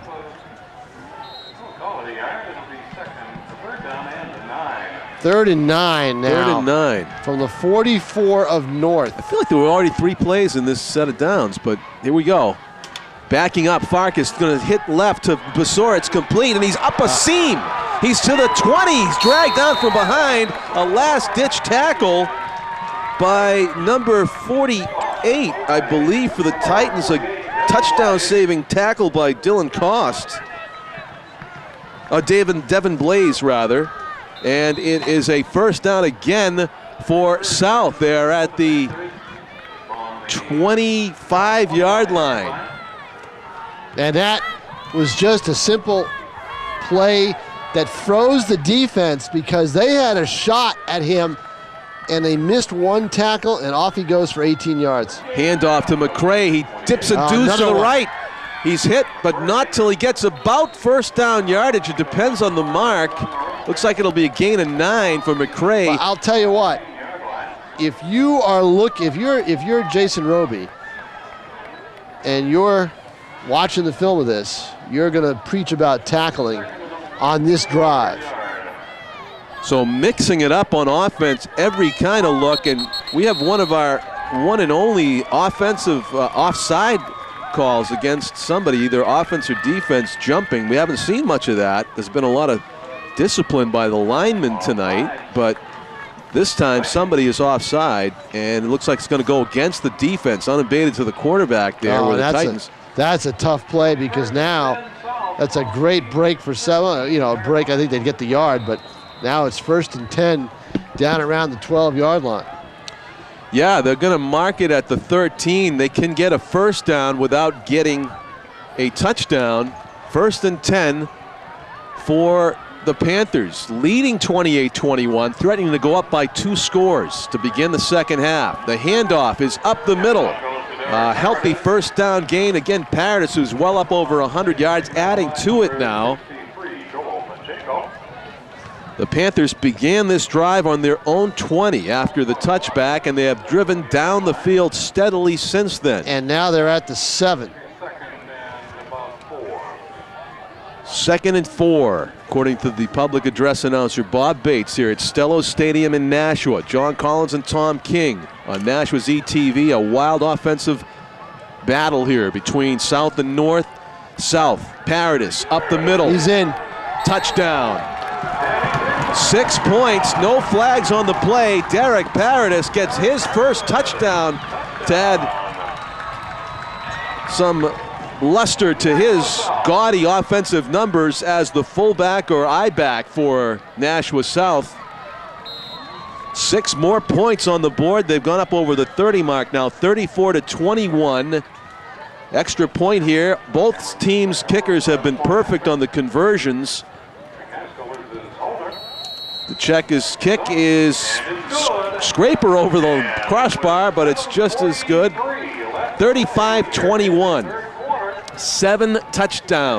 5 touchdowns for South. 3 touchdowns for the Titans, who have found themselves down big here to begin the second half. They knew they had to kick off to South to begin the second half. They knew they were down by a score to a very good football team. They could not come up with a defensive stop. Nothing too spectacular on that drive by the Panthers. They were just able to mix it up. A lot of runs by Derek Paradis out of the backfield. Also McCray factoring in that. Farkas,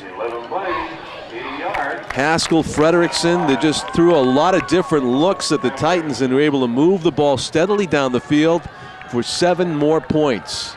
They did take some time off the clock, too, to begin the second half. It's a good 5-minute drive there. I think 4.5 minutes by South. And interesting kickoff formation. They break out of a huddle almost, and DeCecca kicks it down. It's going to be fielded by Gathright at about the 2-yard line. He sprints down the right hash mark, the left hash mark, and he's getting some running room. He runs into his own man, and finally he's downed out of bounds by number 69, Alan Odell, on the kick coverage. Like some close to a taunting penalty, it looked like, by the body language that was down in the field, although I don't see any flags. Oh, imagine now with South with a huge lead like that, they're going to get a little bit of, there are going to be some words here and there. But again, you cannot, anybody has the ball in their hands, they're a threat to score, and North is already out to the 40-yard line. Amazing. So their first possession of the second half starts with good field position. Yeah, that was the first real clock-consuming drive we'd seen. Look at Williams. He's up a seam. He is to the 30, the 20, the 10. Touchdown. Andre Williams turns it into a track meet once again. Breaking off another long run for a touchdown. Andre Williams, the class of the field right there. Tremendous speed. He broke through a seam and he was gone. 6 points in an eye blink for the Titans. 60 yards. 60 yards. He had a 65-yarder at the beginning of the game. His first touch of the second half is a huge carry for a touchdown. Trying to add the extra point and needing to stay perfect. It's good. How about that? Anthony Guadis. 4 extra points in this one. 35-28. It is just trading off touchdowns, but South still's got the advantage. 35-28. It could be a touchdown on any touch of the football, on any snap of the football, as Tom said, and we just saw another example of that. Andre Williams, number 30, the junior, 6-footer, 185 pounds, off to the races, and makes it a 35-28 ball game. Head coach for the Titans, Jason Robie. Head coach for Scott Knight. Have you ever for the seen South. anything like No, this? I haven't. I've followed a lot of games. We've done a lot of games together, games. a lot of games apart, a lot of games together, and I don't think either one of us have seen anything like this. This is tremendous. I'm a fan of offensive football. I'm not. I am too. I'm not keeping the stats all that long. No, I'm glad I'm not you. You said you're glad I'm not me. I'm glad, Yeah, I know it. Wow, this is just this is unbelievable. A statistical nightmare. Well, Williams, with 60 yards now, he's got 194. Touchback goes into the end zone. Good boot by Guadis, and it's going to be 1st and 10 from their 20 for the Panthers. Now they got to go a little bit further to make a touchdown than they did the first time. I think they started at their own. Actually, they did start at the 20 when they got the 80 touchdown. plays, 80 80 yards in 11 plays. Let's see what happens here. Can the Titans come up with a stop?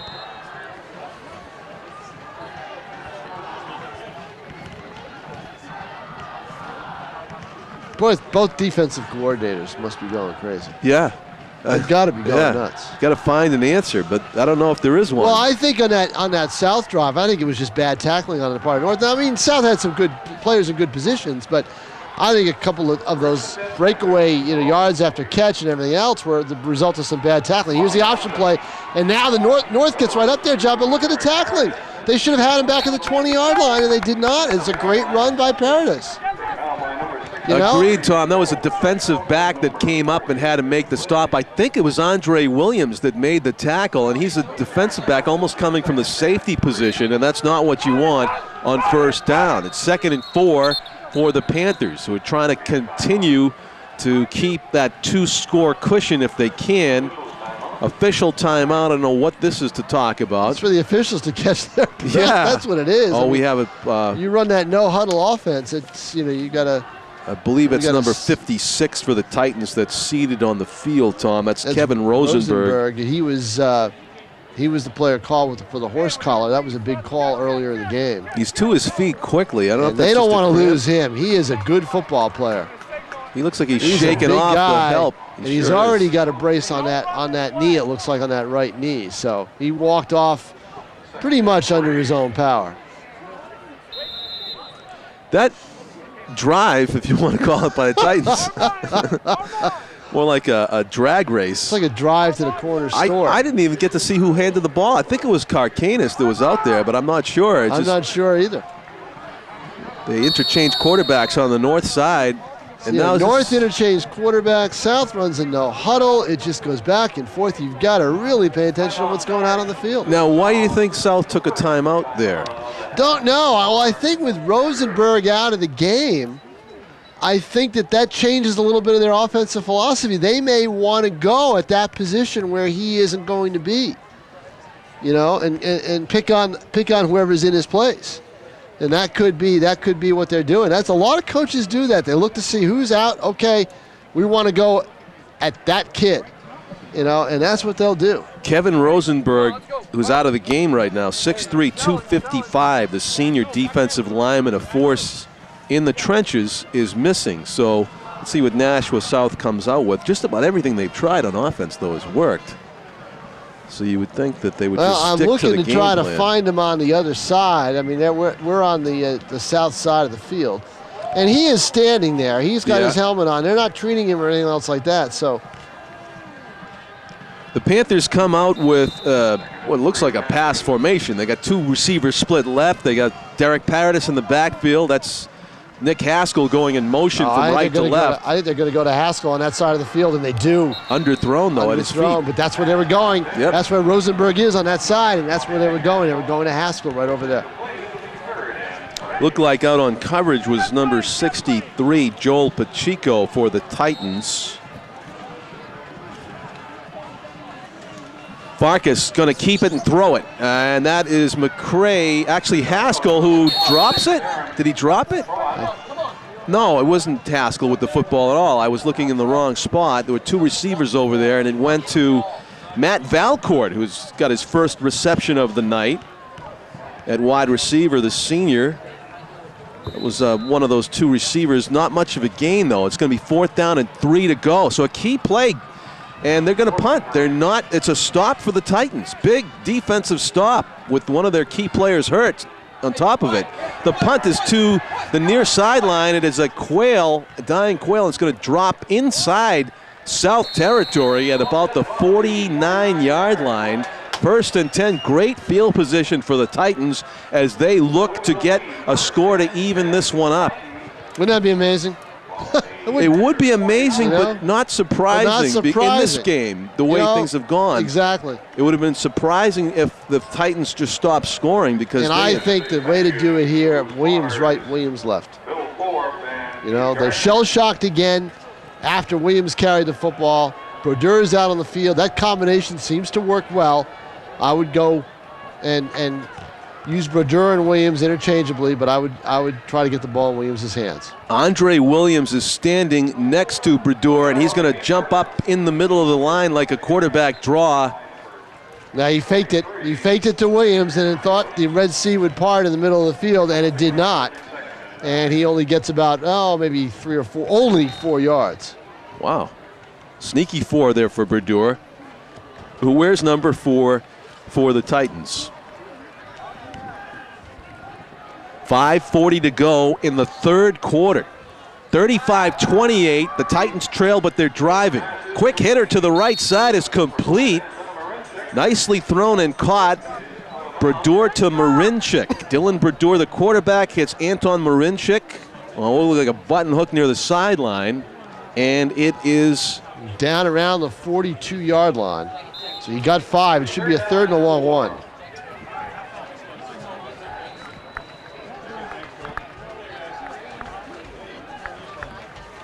I'm going to call it 3rd and 3 here, actually, Tom. They need to get to the 40. Oh, that's right. They're at the 49. They're at the other 49. That's right. In the shotgun is Badaour. Blocking for him, and then going out is Williams, but he throws it deeper, and it's a well-thrown pass. Paying the price after the catch was Trevor Rancourt. He was hit hard by the safety, Matt Valcourt, but he hangs on. Rancourt hit by Valcourt, knocked out of bounds. And it is a first down. He had Williams open short, but he went deeper to Rancourt, and it was a nice job of reading the defense and throwing an accurate dart by Badaour, who's going to look like he's going to throw it again, but he holds on to it. Now he's going to run toward the right sideline. Nice hurdles a defender. Nice hurdle. Everybody loves to see that one. Yeah. And then you cringe when he lands. But he landed smoothly. Yeah, he did. And he landed out of bounds at about the 27. So he got about 7 yards on that scramble. Healthy first down scramble by Dylan Badaour.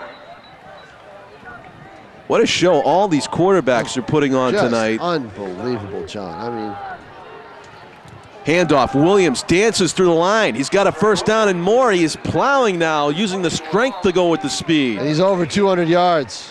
Over 2 bills for Andre Williams now with that carry. And we are not yet close to the end of the third quarter. Remember, Salem back scored, ran for 347 last week against this team. So, who was that? Wow, talk about a blue devil. 347. That I have never called anybody over 300 yards in a game. This is a keeper. Badaour sprinting to the right sideline. He's to the 5. He skids out of bounds. They're going to mark him at the 6. It is a first down and goal to go for the Titans. The quarterback, Dylan Badaour, hanging on to the football. So many weapons and threats and different looks and talent on offense. That 82 yards for Badaour on 13 carries. He also has a score. Both defenses 2 scores. Just at a loss to stop these guys. First and goal from the 6. Williams up the middle. Near the goal line, do they give it to him? Touchdown is the indication from the ref on the far side of the field. And with the extra point, if it's good, if the kickers, in this case Anthony Guadis, can stay perfect, it will be a tie. It's 35-34. And that's the thing. We've forgotten all these touchdowns. These kickers are perfect on every extra point. And the long snapper and the holder. In a high school game, that's not usual. That's not a given. It's down, it's up, it's good. Like clockwork, 35 all. And we are only at the 4.5-minute mark left in the third quarter. There's 16.5 minutes left to play in this one. There you see it, 35-35. There have been 10 touchdowns scored in this game at Stellos Stadium in Nashua here on October 9, 2009. Mark it down if you were here. You probably won't forget this wild offensive slugfest between the Titans and the Panthers. Probably the 2 best teams on the field at once since the split, since Nashua High was divided up into 2 different high schools. Terrific ball game. The kicker is Anthony Guadis, senior, 5'9", 165. He boots it away. It's down the middle of the field. Nilson Basora is going to reach up and catch it. He steps into the end zone after catching it in front of the end zone, so that is automatically a touchback. And they'll start 1st and 10 at the 20. Nilson Basora looked kind of like an outfielder at the fence right there, trying to catch it before it went into the crowd, and he actually, his momentum carried him from the 1 back in, and it's a touchback. And in any case, nothing that Keith Farkas hasn't done before, which is go 80 yards or take his team 80 yards on a touchdown drive, and that's what they're going to try to do here. I don't know about you, but I'm dizzy. Yeah, I know. It's amazing. It really is. 2 scores down. The Titans score 2 unanswered touchdowns, and we're all tied again. It was 21 all, and now it's 35 all. Farkas throws it to the right. That is Haskell. And he is pulled down from behind by David Duong. That time with Dong, a better job of tackling. Determined, David Duong pulls down Haskell, the ever dangerous one, on the play that South has run several times tonight. One was the 50-yard gainer by Haskell. Yeah, you almost expected Haskell to just jet out, you know. He had a 46-yard reception, a 31-yard reception. And these other 2 catches have been for 8 yards. The Titans came up with a big stop on the last drive. Let's see what they do here. And what a defensive play of the game so far for 21, Tim Croteau. Tim Croteau, the junior defensive lineman at 5'10", 180. Read the play perfectly and got in there. There he is, number 21 on the right side, and a huge stop that we've been in short supply tonight. And 3rd and 11, and you know that Farkas is going to put this in the air. 3rd and 10 or 11, as Tom said. It's a tough play. Farkas is going to step up and throw right. He's got a man open. Can he get the first down after the catch? No, he's driven out of bounds by 2 Titans defenders, Andre Williams and Jeff Taylor. He got it to Frederickson. You know, we're going like this is 2 minutes to get going a game. It's just the 3rd quarter. Yeah. You know? Yeah. I mean, this is the fast pace that they create. It's something else. But, you know, I'll tell you what I saw after the change on that play, and it's something that, again, Robie's going to catch on film. The punt now coming up by South. It's the 2nd time in a row that the offense has been stopped and has had to punt. There have been very few punts in this game. This one will... But two times now, after they take that 2-touchdown lead, the Panthers have to punt. But here it is.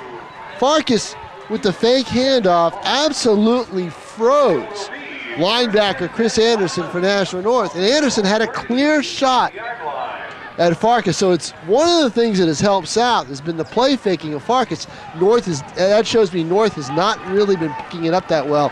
That's helped Paradise, I think, even though he's a great runner. That's helped him get that, 116, 115 yards that he's got on the ground so far. And it's also bought Farkas a lot of time when he's made those throws. Andre Williams, speed, power. He pulls his way up the middle. What a hard hit when Williams and Nick Frederickson collided in the linebacker area. Huge first down gain of about 8 yards for Andre Williams to add to his already humongous total. Threatening to go over the 300-yard mark before this one is over. 217 right now. Williams again with it. He is to the outside. He's got 5, 7, or 8 more. He's a little slow to get up. I don't know if he's out of breath. Looks like he's out of breath. 35-35. We are all even with about 2.5 minutes, 2:46 to go in the 3rd quarter. It's an appropriate first down. An appropriate chant by the South team or North. I can't tell which fans are doing it. You can't stop us. Karkakis is they stopped. could that time. In the backfield, number 69, Alan Odell, had some help from number 43, Dimitri Venitos. As we said, a rare defensive stop for the Titans, now a rare defensive stop by the Panthers. The quarterback, Brandon Karkanis, getting the play from his sideline. Ron Welliver's down there in the assistant coaching crew. My old friend from Nashua Police. And there's the run down the right sideline to the 20, to the 10. Last-ditch chance to push him out of bounds, and he does at the 4-yard line. The pursuit from behind, nearly a touchdown. Anton Marinchik gets loose down the right side on the pass from Karkakis. How about Karkanis hits Marinchik, nearly a touchdown. It'll be 1st and goal to go at the 4. Unbelievable, Karkanis now gets into the act. Marinchik's already been in it. They get 40 yards on the reception. Good touchdown saving tackle there, not giving up on the pursuit. Nashua South was able to save it for the moment at least as Titans go for the go-ahead score. Down shortly after the handoff. That time was, I don't think that was Williams. I think it was. Was it Williams? Yep, didn't gain anything. No. Well, maybe he got to the 4. 2nd and 4 again. It was goal to 4-yard line and goal to go before. That time I think he's in. It's a touchdown. Andre Williams carries the ball up the middle for the go-ahead score for the Nashua North Titans. It is 41-35. The Titans of Nashua North, who may have had some self-doubt coming out here, down 2 scores at the beginning of the second half. Were they pretenders? Were they contenders? They have ripped off 3 unanswered touchdowns. Anthony Guadis with the extra point try, and no good. He missed to the right, Tom. The first miscue by either kicker. Could that be a factor? It will be. I guarantee it. That should be a factor somewhere. 41-35. The first miss in 11 touchdowns on a point after by a kicker tonight. So we had 7 touchdowns in the first half. We have 4 here in the third quarter. And it's anybody's guess how many we will end up with at this point. 1:22 to go in the third quarter. 41-35. North with 3 unanswered touchdowns.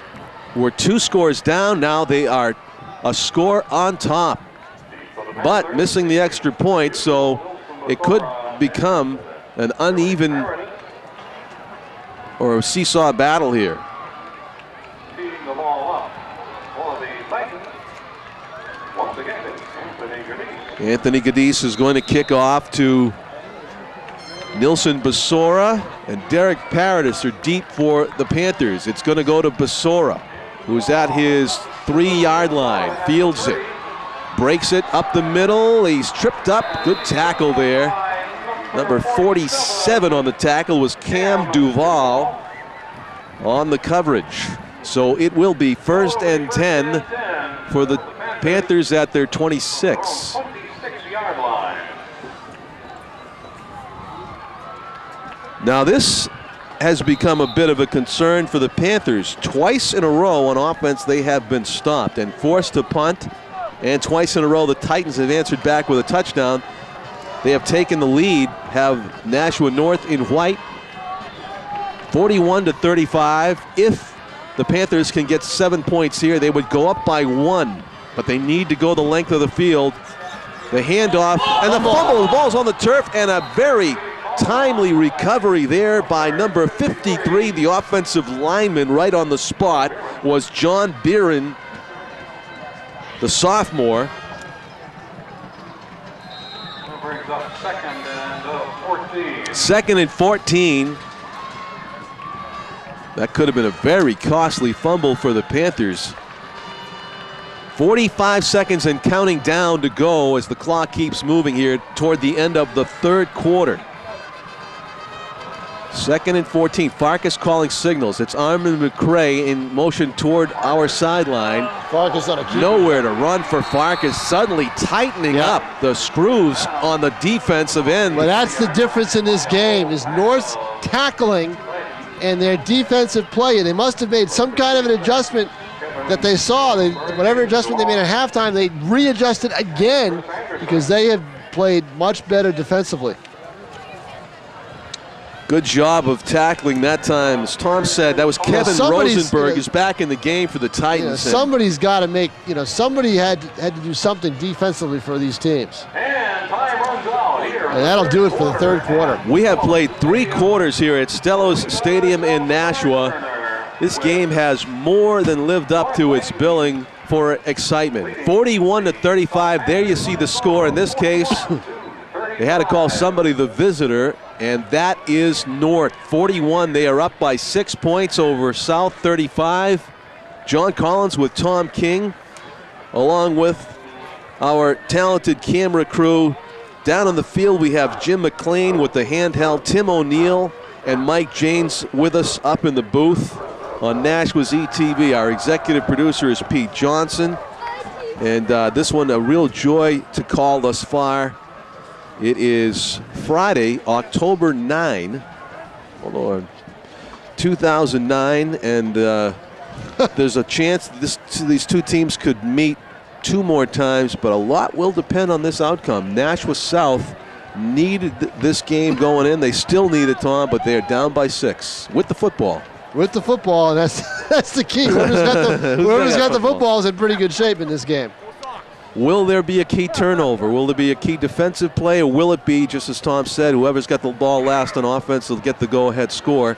We're uneven now. They had 1 missed conversion out of all these 11 touchdowns, and that has skewed the score. In a 3rd and 16, 3rd and 15, 3rd and 16 at the 20-yard line. You know, Haskell in motion. Could South have to punt the ball a 3rd time in a row? I say yes. Haskell is stopped at about the 22. North has done a better job tackling and swarming to the ball. It's like 2 different defenses all of a sudden. It really is. Joe Pacheco, it really is. Number 63 for the Titans, 6 feet, 220. Somebody's down on the ground for North at the moment. And can't tell the number, John. So we'll wait on that. Unfortunately,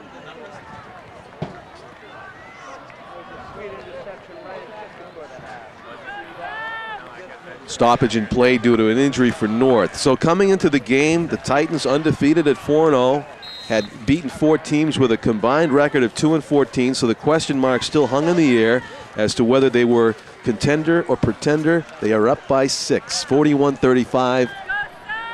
Their defense has been tightening up. And, of course, that's a key if they want to win a championship here. It would be their first in school history. They need to be solid on both sides of the ball, Tom, and they've shown signs of greater defensive ability in the second half, certainly than they did in the first half and the first few minutes of the second half when everything looked to be going South's way. The Panthers were ahead by 2 scores. Remember that? 2 scores, and we said, well, that's going to change. Number 64 appears to be the Titan who is down. And you see him getting up, and he's kind of jogging off the field, but he's running with a little bit of a hitch, as they say, a hitch to his giddy at Wilson Pena, 5'10", 210-pound junior. But none of these guys want to walk off the field. They want to run off, and I can see it in a game like this. You know what, John? I tell you what, one of the part of the problem, possibly defensively for South, that really has hurt them is that they run that no huddle offense. Your defense isn't off the field that long, and they have 2-way players. Right. So they've got a punt here, 3rd time in a row. It's a good bounce for the Panthers. Yeah, got to let that go. Great bounce. And a great bounce, great kick. Line drive kick, sometimes in a high school game that works. Nilson Basora first down there, picks it up, and it's down. So now you're the Titans, and you've got a 6-point lead, 11:21 to play. You know what? I'm starting to look at that clock as my friend. And I don't want to put the ball in the air. I don't know if you really want to change the style of this game, but I don't know if you really want to just, go, throw the ball 3 times and have only 25 seconds tick off the clock. I think you want to put the ball on the ground. The Titans come out on offense. Let the clock be your friend right now. You got to start thinking that way with such a high-scoring game and only a 6-point lead. Keep an eye on Andre Williams, who's threatening the 300 mark in this game. Up the middle is Gathright. He breaks it to the right hash, the 50, the 40. He turns the Jets on the 20. And out of bounds at about the 22-yard line. Doesn't quite have Andre Williams burst, but he's got legs that can move quickly. I'll tell you, these Titans coaches, they get excited a lot, and for good reason. Exactly. They've seen this before, this offensive show. This is the offense that they saw last year with South. This is what they saw South do offensively, and now the Titans are doing it right now, all the way down to the 22-yard line. So Gathwright's got to have some gaudy numbers at this point, too. And as Tom adds them up, we'll watch what they do in 1st and 10 from the 22. It's up the middle. Launching forward, I believe that was Williams. And he is to the, what is that, the 15? Yes, it was. He's down near the 15, about the 16-yard line, so he gets 6 yards. Big gain on 1st down for the Titans. They are threatening to go up by 2 scores for the first time in this game. They were down by 2 scores to the Panthers, and this could be their 4th touchdown unanswered in a row, and a huge statement. Gathwright doesn't have the numbers you think. That 45-yard run only gives him 47 yards on the ground right now. Okay. He's done more in the air. He's got a 37-yard reception and a 13-yard reception. In the air is when we've called his number. And of course, also kick returns for Gathwright and punt returns. Williams with the handoff up the middle. Yeah, see, Williams has got that burst. He's at the 10. And that's a 1st down. 1st and 10, the ball at the 15. It's at the 10. Oh, 10, excuse me. It was at the 15. Now he got Williams 6 yards. 1st and goal from the 10. 244 for Williams. The whole field is a red zone for these guys. That's a good line, exactly. Here's Brodeur. Keeper with the Brodeur. He's trying to make his way down the sideline. He's got one man to beat, and he stays in near the goal line. What a job by Brodeur. He stayed in. He stayed in, John. Well, they got him. And tiptoed along the sideline and then got knocked down. And there is a flag thrown. So it's going to probably be against South. I don't know whether they call it a hit out of bounds or not. You had Brodeur trying to come back in. He was fighting for a lot of yards. So I don't know why they might pick this up. I don't know why the flag was thrown. They might pick the flag up. I mean, Brodeur was trying to come back in and make it look like he was still in bounds. So that could have faked out the defender to hit him. I mean, he's down at the 3-yard line. Personal foul. It's going to go against. They're going to call it. Yeah, they're going to call it. Yep. So it's a 1st and goal. It's half the distance, I believe. So Brodeur got 7 yards. It gives him 89 for the game. Half the distance. It'll be 1st and goal. From about the 1 or 2 1-yard line.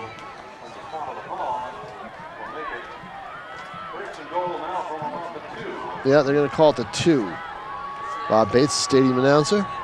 It would be near miraculous for South to make a stop here. They might look for a strip of the football, perhaps. Almighty turnover. Brodeur with it, and he's trying to reach across the goal line. He gets it. Yep, he does. He held the ball forward for the touchdown. Dylan Badaour, another 6. It's 47-35.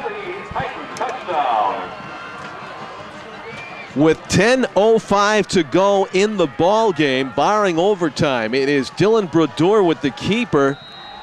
Will they go for 2 points here to try to get back on the 7 scheme? I would if I were them. Looks like they're looking for a play call from the sideline that they would not look for if they were just going to kick it. And yes, they'll go for a 2-point conversion. Brodeur in the shotgun, looking for the 2-pointer to get it to 48. Or 49, excuse me. There's a pass and there's a flag flying. Probably going to be interference on South. It was contact. It looked like the contact there was made by Martin Boas. In coverage on Anton Marinchik. The flag flew from the right sideline. On the play, it looked like he was draped all over Marinchik, and so I think that's going to be the call, pass interference, and I don't like that call. What happens on this now? I think they just they move it closer. To the 1? I think so, or they get the down over, play over. I think they move it at half the distance to the goal. So it's going to be pass interference. I didn't like that pass call on that play. I thought just give the ball to Williams and let him run straight ahead. Well, you may get your wish on this one because they're that much closer. In the shotgun, Brodeur is going to keep it and run right. And he's trying to sprint to the cone, and he's got it. A replay of a touchdown that he scored earlier in the game. Dylan Badaour, just one of the many weapons on offense for this Titans team. They have so many players that can rip off long runs. There's the quarterback, Dylan Badaour. We saw Gathwright do it a moments ago, and of course, Andre Williams And now it is a 49-35 lead. And so it's two full 7-point scores. Familiar score for for South. That's the score they lost to Salem by last week. They've given up 49 points 2 weekends in a row. Devastating for the defense for the defending state champions. Thrilling game if you like offense here at Stellos Stadium. There's 10:05 to go in the ball game. The Titans have totally turned things around after going down by 2 scores in the opening minutes of the second half. They trailed by 14, and since then they have scored 4 unanswered touchdowns to take a 49-35 lead. Guadis kicks it off. It's end over end, and it's fielded by Badaour at the 5. He's going to cut it to the right. Gets around a couple defenders. Spin move. Badaour still on his feet, making people miss. Still on his feet. And he's finally down to the Stellos or the Mata Field turf at about the 28-yard line under the pile. We'll see where they spot it. It'll be 1st and 10 for the Panthers, who need to break out of the cycle of punts that they have suddenly fallen into after a very productive offensive night. The last 3 times they have had it after the initial score at the beginning of the first half, they have just punted and punted. And so they're trying to break out of that cycle and get into the end zone. They need to now, trailing by 2 full scores with 9:53. It's really come down to a point where they need to keep their defense off the field. Badaour was slow to get up. Looks like he's holding his right hand. Actually, just used his right hand to smack it onto a piece of equipment. So. Well, every possession is now 4-down territory for the Panthers. Even though they're only down 2 scores, but every possession 4-down territory, because once you get the ball in Andre Williams' hands again, you may not see it for a while. You don't want to even give him the ball back at this point, because that could be the dagger. If they go up by 3 scores, that will be the dagger. That will be the dagger. As prolific a scoring team as both these clubs are. Keith Farkas is in the shotgun where he's been all night. Number 1, the junior quarterback, 6'4", 175, led this team to a state championship last year, but is running to the Titans juggernaut tonight. Sprinting to the left, he's going to pitch it on the option. Derek Paradis cuts it back toward the middle, pursued from behind and tackled. Good hustle by the defender on the play. That was number 2, David Duong. Yeah, that option play has given North problems. I thought that was a good play by Duong to come back, but again, a nice run by Paradis. 7 yards on 1st down. 3rd and 3. Farkas going to throw a dart to the right side, leading Haskell. He's out there, and he is jogging in space to the 50. And down and out of bounds. They're going to keep the clock rolling, actually. And now he's going to stop it. A little change of mind by the official. No, the clock will stop to move the chains. Move the chains. Yeah. You know, Haskell, who's got nifty feet there, I just had a flashback to an NHL overtime game in playoffs where everybody's kind of gassed. I mean, these guys are in great shape, but they have been just running and running all night. Unbelievable. No huddles. And to do this 2 weeks in a row, a 49-35 game last week as well, I mean, that's just incredible. In motion is McCray. Nice looking that action. way to McCray. Nobody it's complete. There. In space, down the left sideline. Good hard hit out of bounds by Marinchik, but not before Armin McCray gets a 1st down. Now, see, this has nothing to do with tackling now. This has something to do with great play calling by South, because right now they're getting the ball in space where North isn't. A 16-yard gain there, a 13-yard gain before on the pass receptions. So great offensive play calling by the Panthers. Well designed, well executed. Keith Farkas in the shotgun. He's got Derek Paradis on his right shoulder. In motion is McCray toward you. Handoff Paradis, left hash mark, tackled near, just after a short gain by 64. In on the tackle, Wilson Pena. Actually a healthy 1st down gain of 4, 2nd and 6. So South doing what they need to do is driving towards a score that will cut the lead in half. Paradis right up the middle, may have a 1st down. Yes, he does. Yeah, he does. Clock stops momentarily for movement of the chains. 8:06. Time is on the Titans side, at least for the moment, leading by 14, 49-35. We're in the stratosphere offensively. But the scoring is not done. You definitely have that feeling. McCray dancing, juking, running. 5-yard line out of bounds. First down, Armand McCray. Seems to have fresh legs late in the game. They're going to him now on this drive. And he's 18-yard run. Depends on where they mark the ball. They mark it right at the 5-yard line. So McCray racking up the yards. Paradis tackled. Again, that was Wilson Pena. Gain of who had limped off the field earlier. Yes. First and goal to go at the 4. Was that a first down? It says first and goal. Now second and goal. Second and goal. To the They haven't changed it on the clock yet. Shotgun, Farkas, pitch. Paradis, he's inside, touchdown, Derek Paradis. They have not been able to defend the option all night long. And that's what South went to start this drive. And it shows again, the option works. Well executed, Farkas to Paradis. And he's jogging off gingerly to the sideline, maybe because he's out of breath. Derek Paradis has got to be enthused about his success tonight. Great drive by the Panthers. Took him just over 2 minutes. Key extra point here, Tom. That's good. DeCecca, again, he's perfect tonight. Cameron DeCecca with the extra point. He has scored 6 points with his right leg on extra points. 49-42. This game could be decided in the fabulous 50s. Just incredible. Just incredible. 7:14 to go. Unprecedented show of offense by both teams tonight.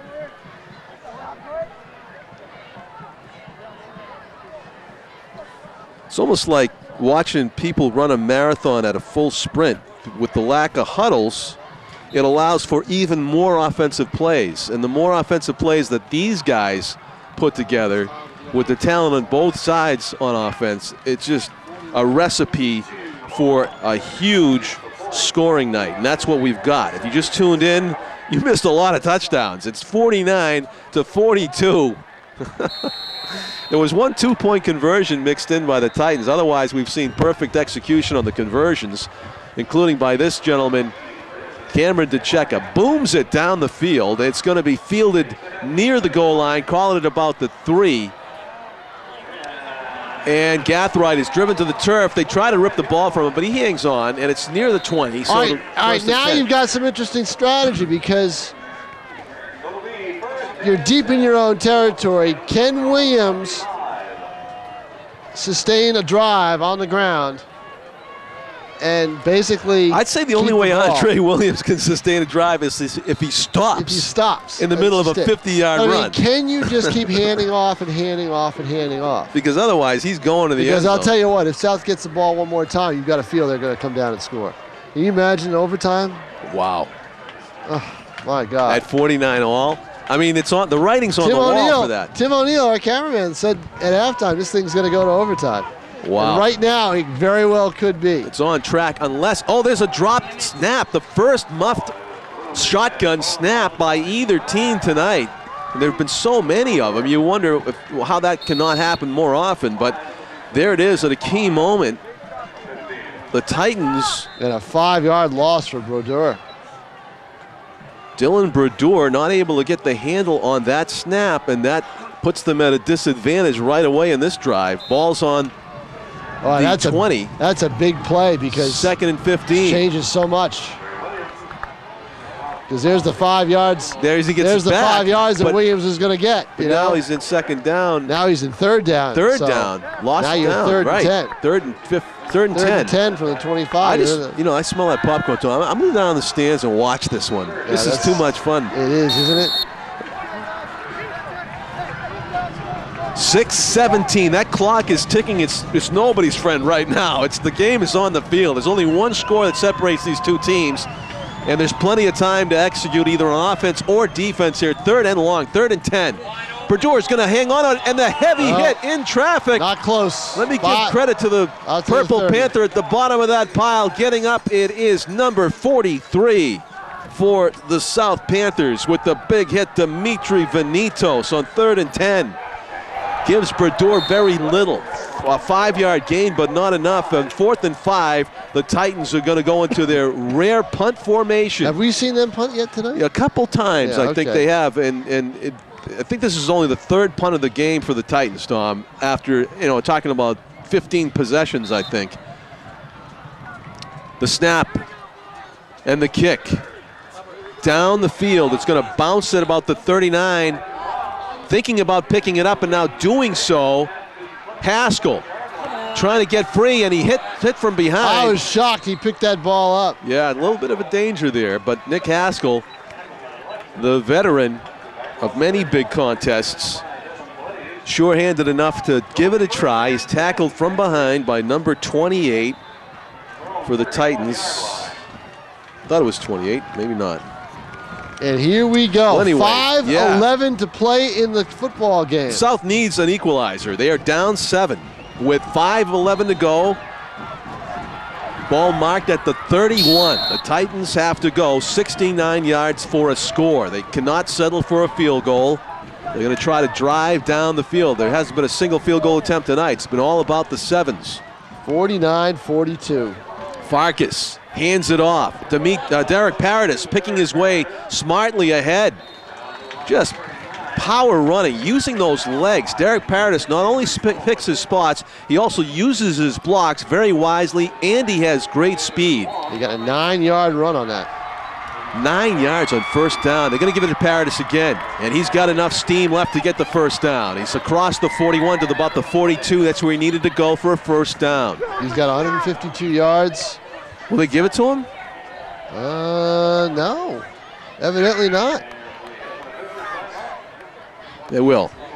On second thought, the referee for today's game gives the 1st down to South. That'll move the chain, stop the clock momentarily. 4:37 to go. Of course, those running plays eat some time and make it more contingent on that for South not to make a mistake. Yeah, that may be what they want to do, though, is eat a little bit of time on this so North doesn't get the ball back. Oh, yeah.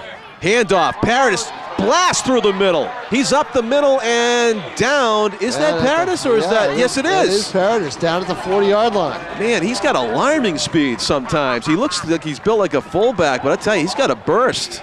Derek Paradis piling up the yards. 1st down. Ball at the 40 of the Titans. The Panthers on the move. 18-yard run. 4:14. The clock is ticking on that running play once again. In motion toward you is Haskell. Rolling right is Farkas. Throwing on the run. It is complete. Dropped. Will it be incomplete? Incomplete, they call it. Incomplete pass. And that stops the clock and gives the defense a little breather. Nice accuracy on the run by Farkas, but it bounced in and out of the midsection of Armand McCray. See, you hate that rhythm. You would disrupt your rhythm a little bit. You get away from what you're doing well, which was running the ball all of a sudden. Chewing up some clock, still down by 7, 4:01 to play. 2nd and 10 at the 40. Farkas, shotgun. Paradis in the backfield with him. Now Farkas looks like he might be audibilizing here. Throw to Haskell to the near flank. He is to the sideline.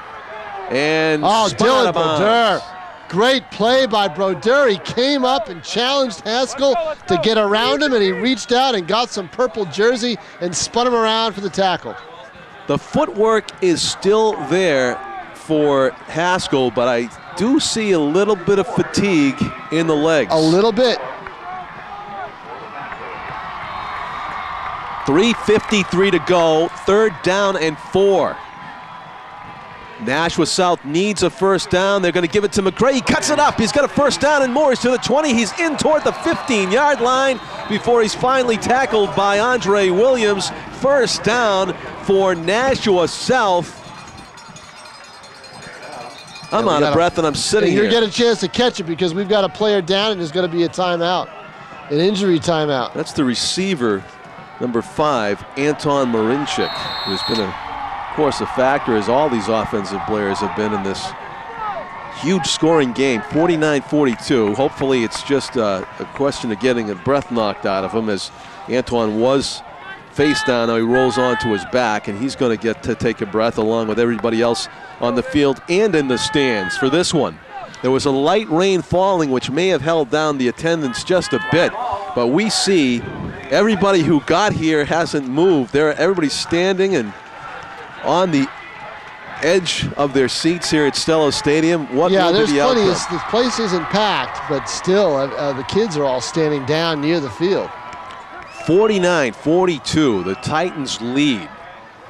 There they are in the white jerseys and the blue pants. The purple Panthers driving, trying to get the equalizer in this one to tie it up, and they hope send it to overtime. Of course, the Titans are offensive coordinators are thinking, hey, give us a minute. We'll do some work. Well, Marinchik actually helps his team out there in a way by getting a little bit shaken up, because he gives his team a little bit of a breather. And give me a chance to say some of the coaching staff. For the Titans, you got a head coach, Jason Robie, and the assistants. We'll go into those later. 1st and 10, 23-yard line, 3:47 to play. South trailing by 7. Farkas going to throw way deep down the right sideline. Badaour, touchdown! Did he stay in? Yes, I believe he did. Nilson Badaour, spectacular sliding grab. 6 points. They need the extra point to tie it up. But what a play! Stepping back and throwing a majestic bomb to Badaour, who got behind the defender and stayed in bounds at the end zone line for the touchdown. A 23-yard touchdown pass. And he had the defense beat. Of course, when you're looking, you're going 8 yards deep in the end zone and you're dropping back 10 yards, that's another 20 on top of the 23. I mean, he threw that ball about 45 yards in the air. The kick is up, and it is good. It is a key extra point. We're tied at 49, Tom King. Unbelievable, John. 98 points on the scoreboard. 3:41 to go. We could be talking. We could be talking. OT. 56. You never know. It'd be more of a surprise than not to see another touchdown. No, exactly. I think we're going to see another touchdown in regulation. Question is, will we see 1 or 2? Amazing. 3:41 to go. Both teams with no huddle offenses. And tremendous runs and passes and catches for touchdowns and huge gains. A lot of two-way players on the field, and they've got to be absolutely gassed at this point and running on adrenaline. This is not just for bragging rights tonight. South there in purple, they need a win to keep their playoff hopes alive. The Titans trying to keep an unbeaten season alive, up 4-0. Gathright at the 25, running across the field to the 35, to the 40, to the 45-yard line. A huge return, and a late hit's going to be called on the Titans' number 8, Adam Leith. An ill-advised hit well after the tackle of Gathwright's going to negate a big run back for the Titans, Tom. That's a tough break. Oh, that was too late of a hit, and the referee couldn't let it go. The emotion's so high, and you always see that kind of a play on the out-of-bounds marker. On the sideline when the ball goes out of bounds. You can see if the replay on the repeat of this broadcast that Adam Leith just levels. Whoa, they call a face mask against South. Unbelievable. And that, I was wrong. I thought there was a late hit against. So Gathright had about how many yards in that return, John? He caught it at about the 12, I believe. He returns it out. It's about a 30-yard return, and now you tack on 15 yards. Oh, I saw the flag fly into the monitor right after the late hit happened, and I did not see the face mask, which goes against the Panthers. Huge turn of events here. 1st and 10 on the 40-yard line of the Panthers. 3:30 to go. Up the middle, Andre Williams spinning and churning ahead for a first down. Momentary timeout. 49 all, and the Titans wasting no time and going right down the middle of the field, seeking the go-ahead score. This is just incredible. Literally a breathtaking game. 1st and 10 at the 29. 3:12 to play. Now, what do? Do you take your time here? Or do you get it and give the ball back? It doesn't even occur to these guys to take time. I don't think so. There goes Williams. You get a juke. Dances out to the right side. He's making his way down behind a blocker inside the 15-yard line. It's incredible, John. Clock stops because of a first down. 2:54 to go. Into the stratosphere with the yardage for Andre Williams. Williams. A little bit, but now he gets back up, so he does not need to take any time out for injury. And he's holding his right leg a little bit. A little bit. He may have tweaked a hamstring, John. Oh. And they've got to take him out of the game. That is tough. Well, they still have Gathright down there, and Badaour has kept the ball a few times, but it's one less weapon that South has to worry about as defenders to get Andre Williams out of the game. Now kind of limping back in is number 5, Anton Marinchik, who splits wide left. Karkanis keeps it up the middle to 5 into the touchdown. Karkanis. He's down short of the touchdown. He's down short. Just short. Excuse me, I got mixed up on the markings on the field. I thought he was inside. He's at the 2. The 5, he was inside the 10, and just to the 2-yard line. So he gets 13. So off the bench and into the game, the alternate quarterback, Brandon Karkanis, who has teamed up with Dylan Badaour to put up huge numbers tonight, and this is about to go into the fabulous 50s. Barring a miraculous stop by the I'm Panthers. already in the fabulous 50s, you know. You what? Yeah. When? Huh? Is it? Yeah, Is it soon? I already did it. No. Yes. I wasn't invited. Yeah, that's right. That's because I didn't do anything for it. Oh, man. And Andre Williams back in the game. Touchdown. And dives in for a touchdown. Andre Williams signaling that he's okay, he's all right. I don't know what John's more surprised about, that I'm 50 or that Andre Williams get back in the game. Welcome, Tom King, to the fabulous 50s. You will never forget this night. No, it wasn't today. Yeah, exactly. But it wasn't today. It wasn't today? No, it was back in July. But still, now this is very important right here. I got to find out what you did. Did you do nothing?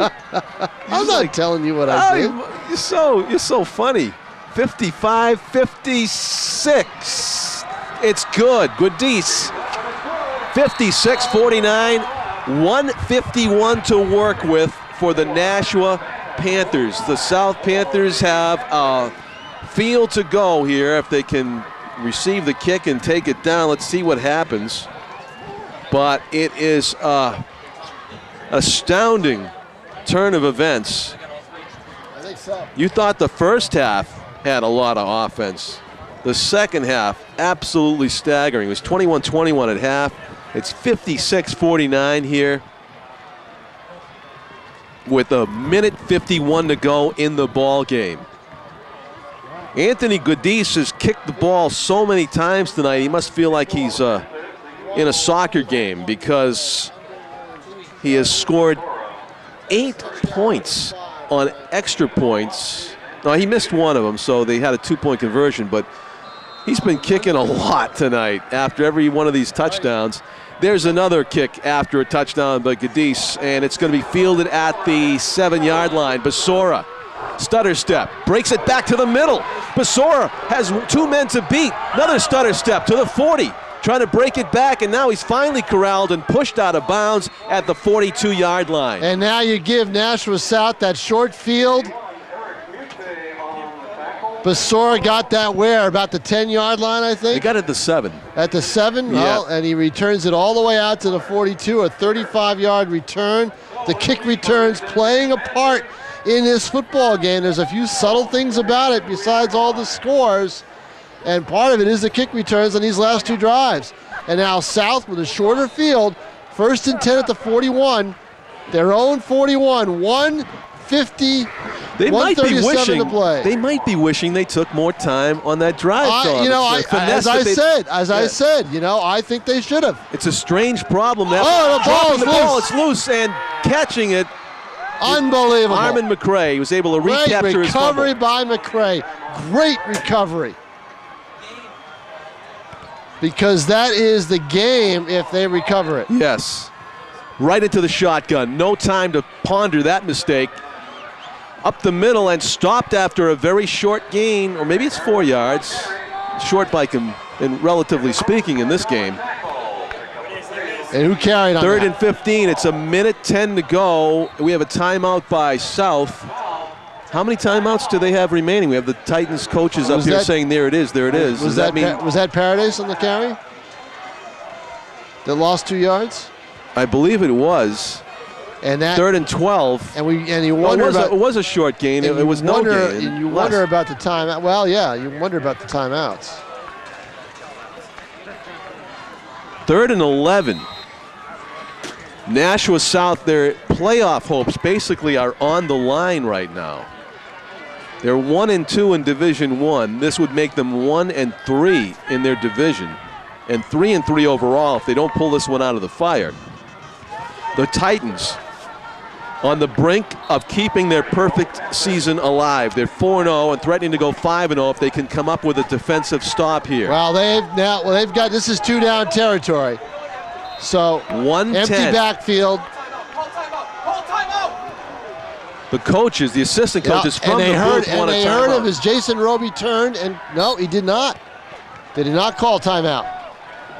Farkas, shotgun, looking to his left. He's got heavy pressure. He's going to be sacked. You hear the Titans coaches, the clock is running. It is running. We are under 1 minute to play. 59-58. It's 4th down and long here. 4th and 12. Keith Farkas has got to pull one out here. 4th and 20 after the sack. No timeouts for Nashua South. Or do they? They have no timeouts. No timeouts. The clock is running. They've got to complete a 20-yard play or this game is going to be over and the Titans are going to win it. Farkas, 2-step drop, fires to the left. It is caught. Short of the first down.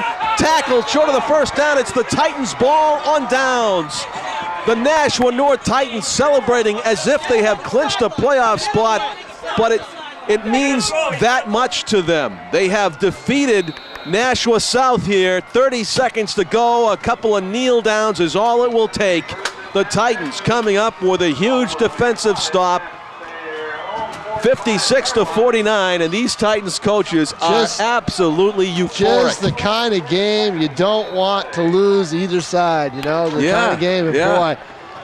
50, and we said whoever had the ball last, well, South had it last, but they could not pull it out, and now you're going to take the knee, and that'll do it. There it is. Brandon Carcanis kneels down, 25 seconds. I don't believe they have to run another play. Just a fabulous football game, John. Or do they have to run one more? Tom, it was a pleasure working with you. I think just incredible. It's just impossible to describe. It really is. In 30 seconds. A lot of points. Just a lot of points. Yes, a lot of points. And we'll see you again next time, Tom King. There's the celebration. Look at this. The Titans, 5-0, beat an outstanding football team, their intra-city rival, Nashua South. And the celebration is on here at Stellos Stadium like one I've never seen in a Nashua South, Nashua North game. The Titans and the Panthers still have to shake hands at midfield, but their fans have come down to share in the euphoria. And the Panthers are patiently waiting for the celebration to subside so that they can shake hands here. 56-49. Who would think that you could score 49 points in a game and still lose? The Panthers are unfortunately on the wrong end of that amazing factoid. 5-0. The Titans from Nashua North are for real. Yes, sir, and they become the team to beat in Division I.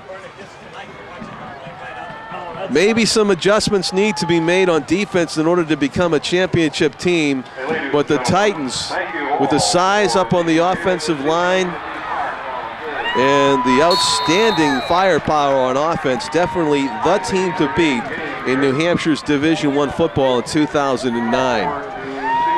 I'm John Collins, along with Tom King. Our executive producer tonight, Pete Johnson. Our outstanding camera crew, Mike Janes, Tim O'Neill, and Jim McLean got the workout of his life, holding an umpteen-pound camera on the sidelines down there. And we see him in the blue jacket. You watch him looking at the players going through the handshake line right now.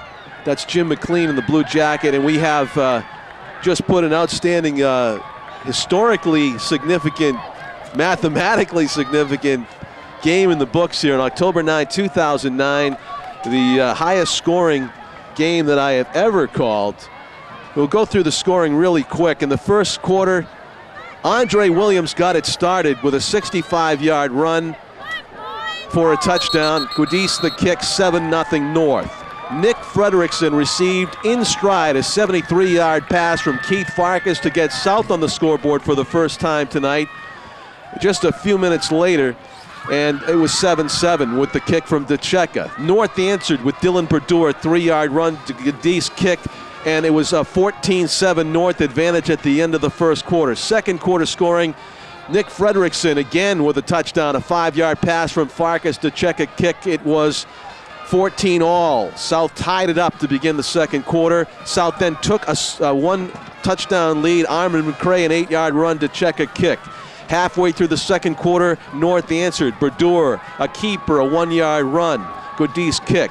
Made it tied again in the middle of the second quarter. Actually, North took a lead there, 21-14. Haskell, 31-yard pass from Farkas, tied it up at halftime for South, 21-all. Third quarter scoring, South took an immediate lead. They went up on a 7-yard run by DeCecca and a kick by Paradis, and then a kick by DeCecca, 28-21. Williams answered with another huge run, 60 yards for touchdown Gudice kick in the third quarter. And then the 4 in a row touchdowns. Williams, again, 6-yard run, 4-yard run. Now North had a 2-score advantage. Badaour, 2-yard run. Paradis and Basora answer. Paradis with a 4-yard run. Basora with a 23-yard pass reception from Farkas. And we're at 49-all right then in the fourth quarter after Basora's spectacular reception. And then Williams with a 2-yard run for a touchdown was the difference finally in this game. Andre Williams, deservedly so, flirting with 300 yards rushing on the game. He might have got it. You'll have to read Tom King's statistical analysis tomorrow to find out if in fact Andre Williams got a 300-yard game, but he was fantastic, as were everybody on both teams on offense, at least, I should say. There was some outstanding defensive plays, but clearly a night that was for the offensive record books. Again, John Collins for Tom King, Mike Janes, Tim O'Neill, Jim McLean, and our executive producer, Pete Johnson. You've been watching Nashua's ETV. The final score for the final time, the Nashua North Titans are for real. They defeat their intra-city rivals, Nashua South, 56-49. Good night from Stellos Stadium, everybody.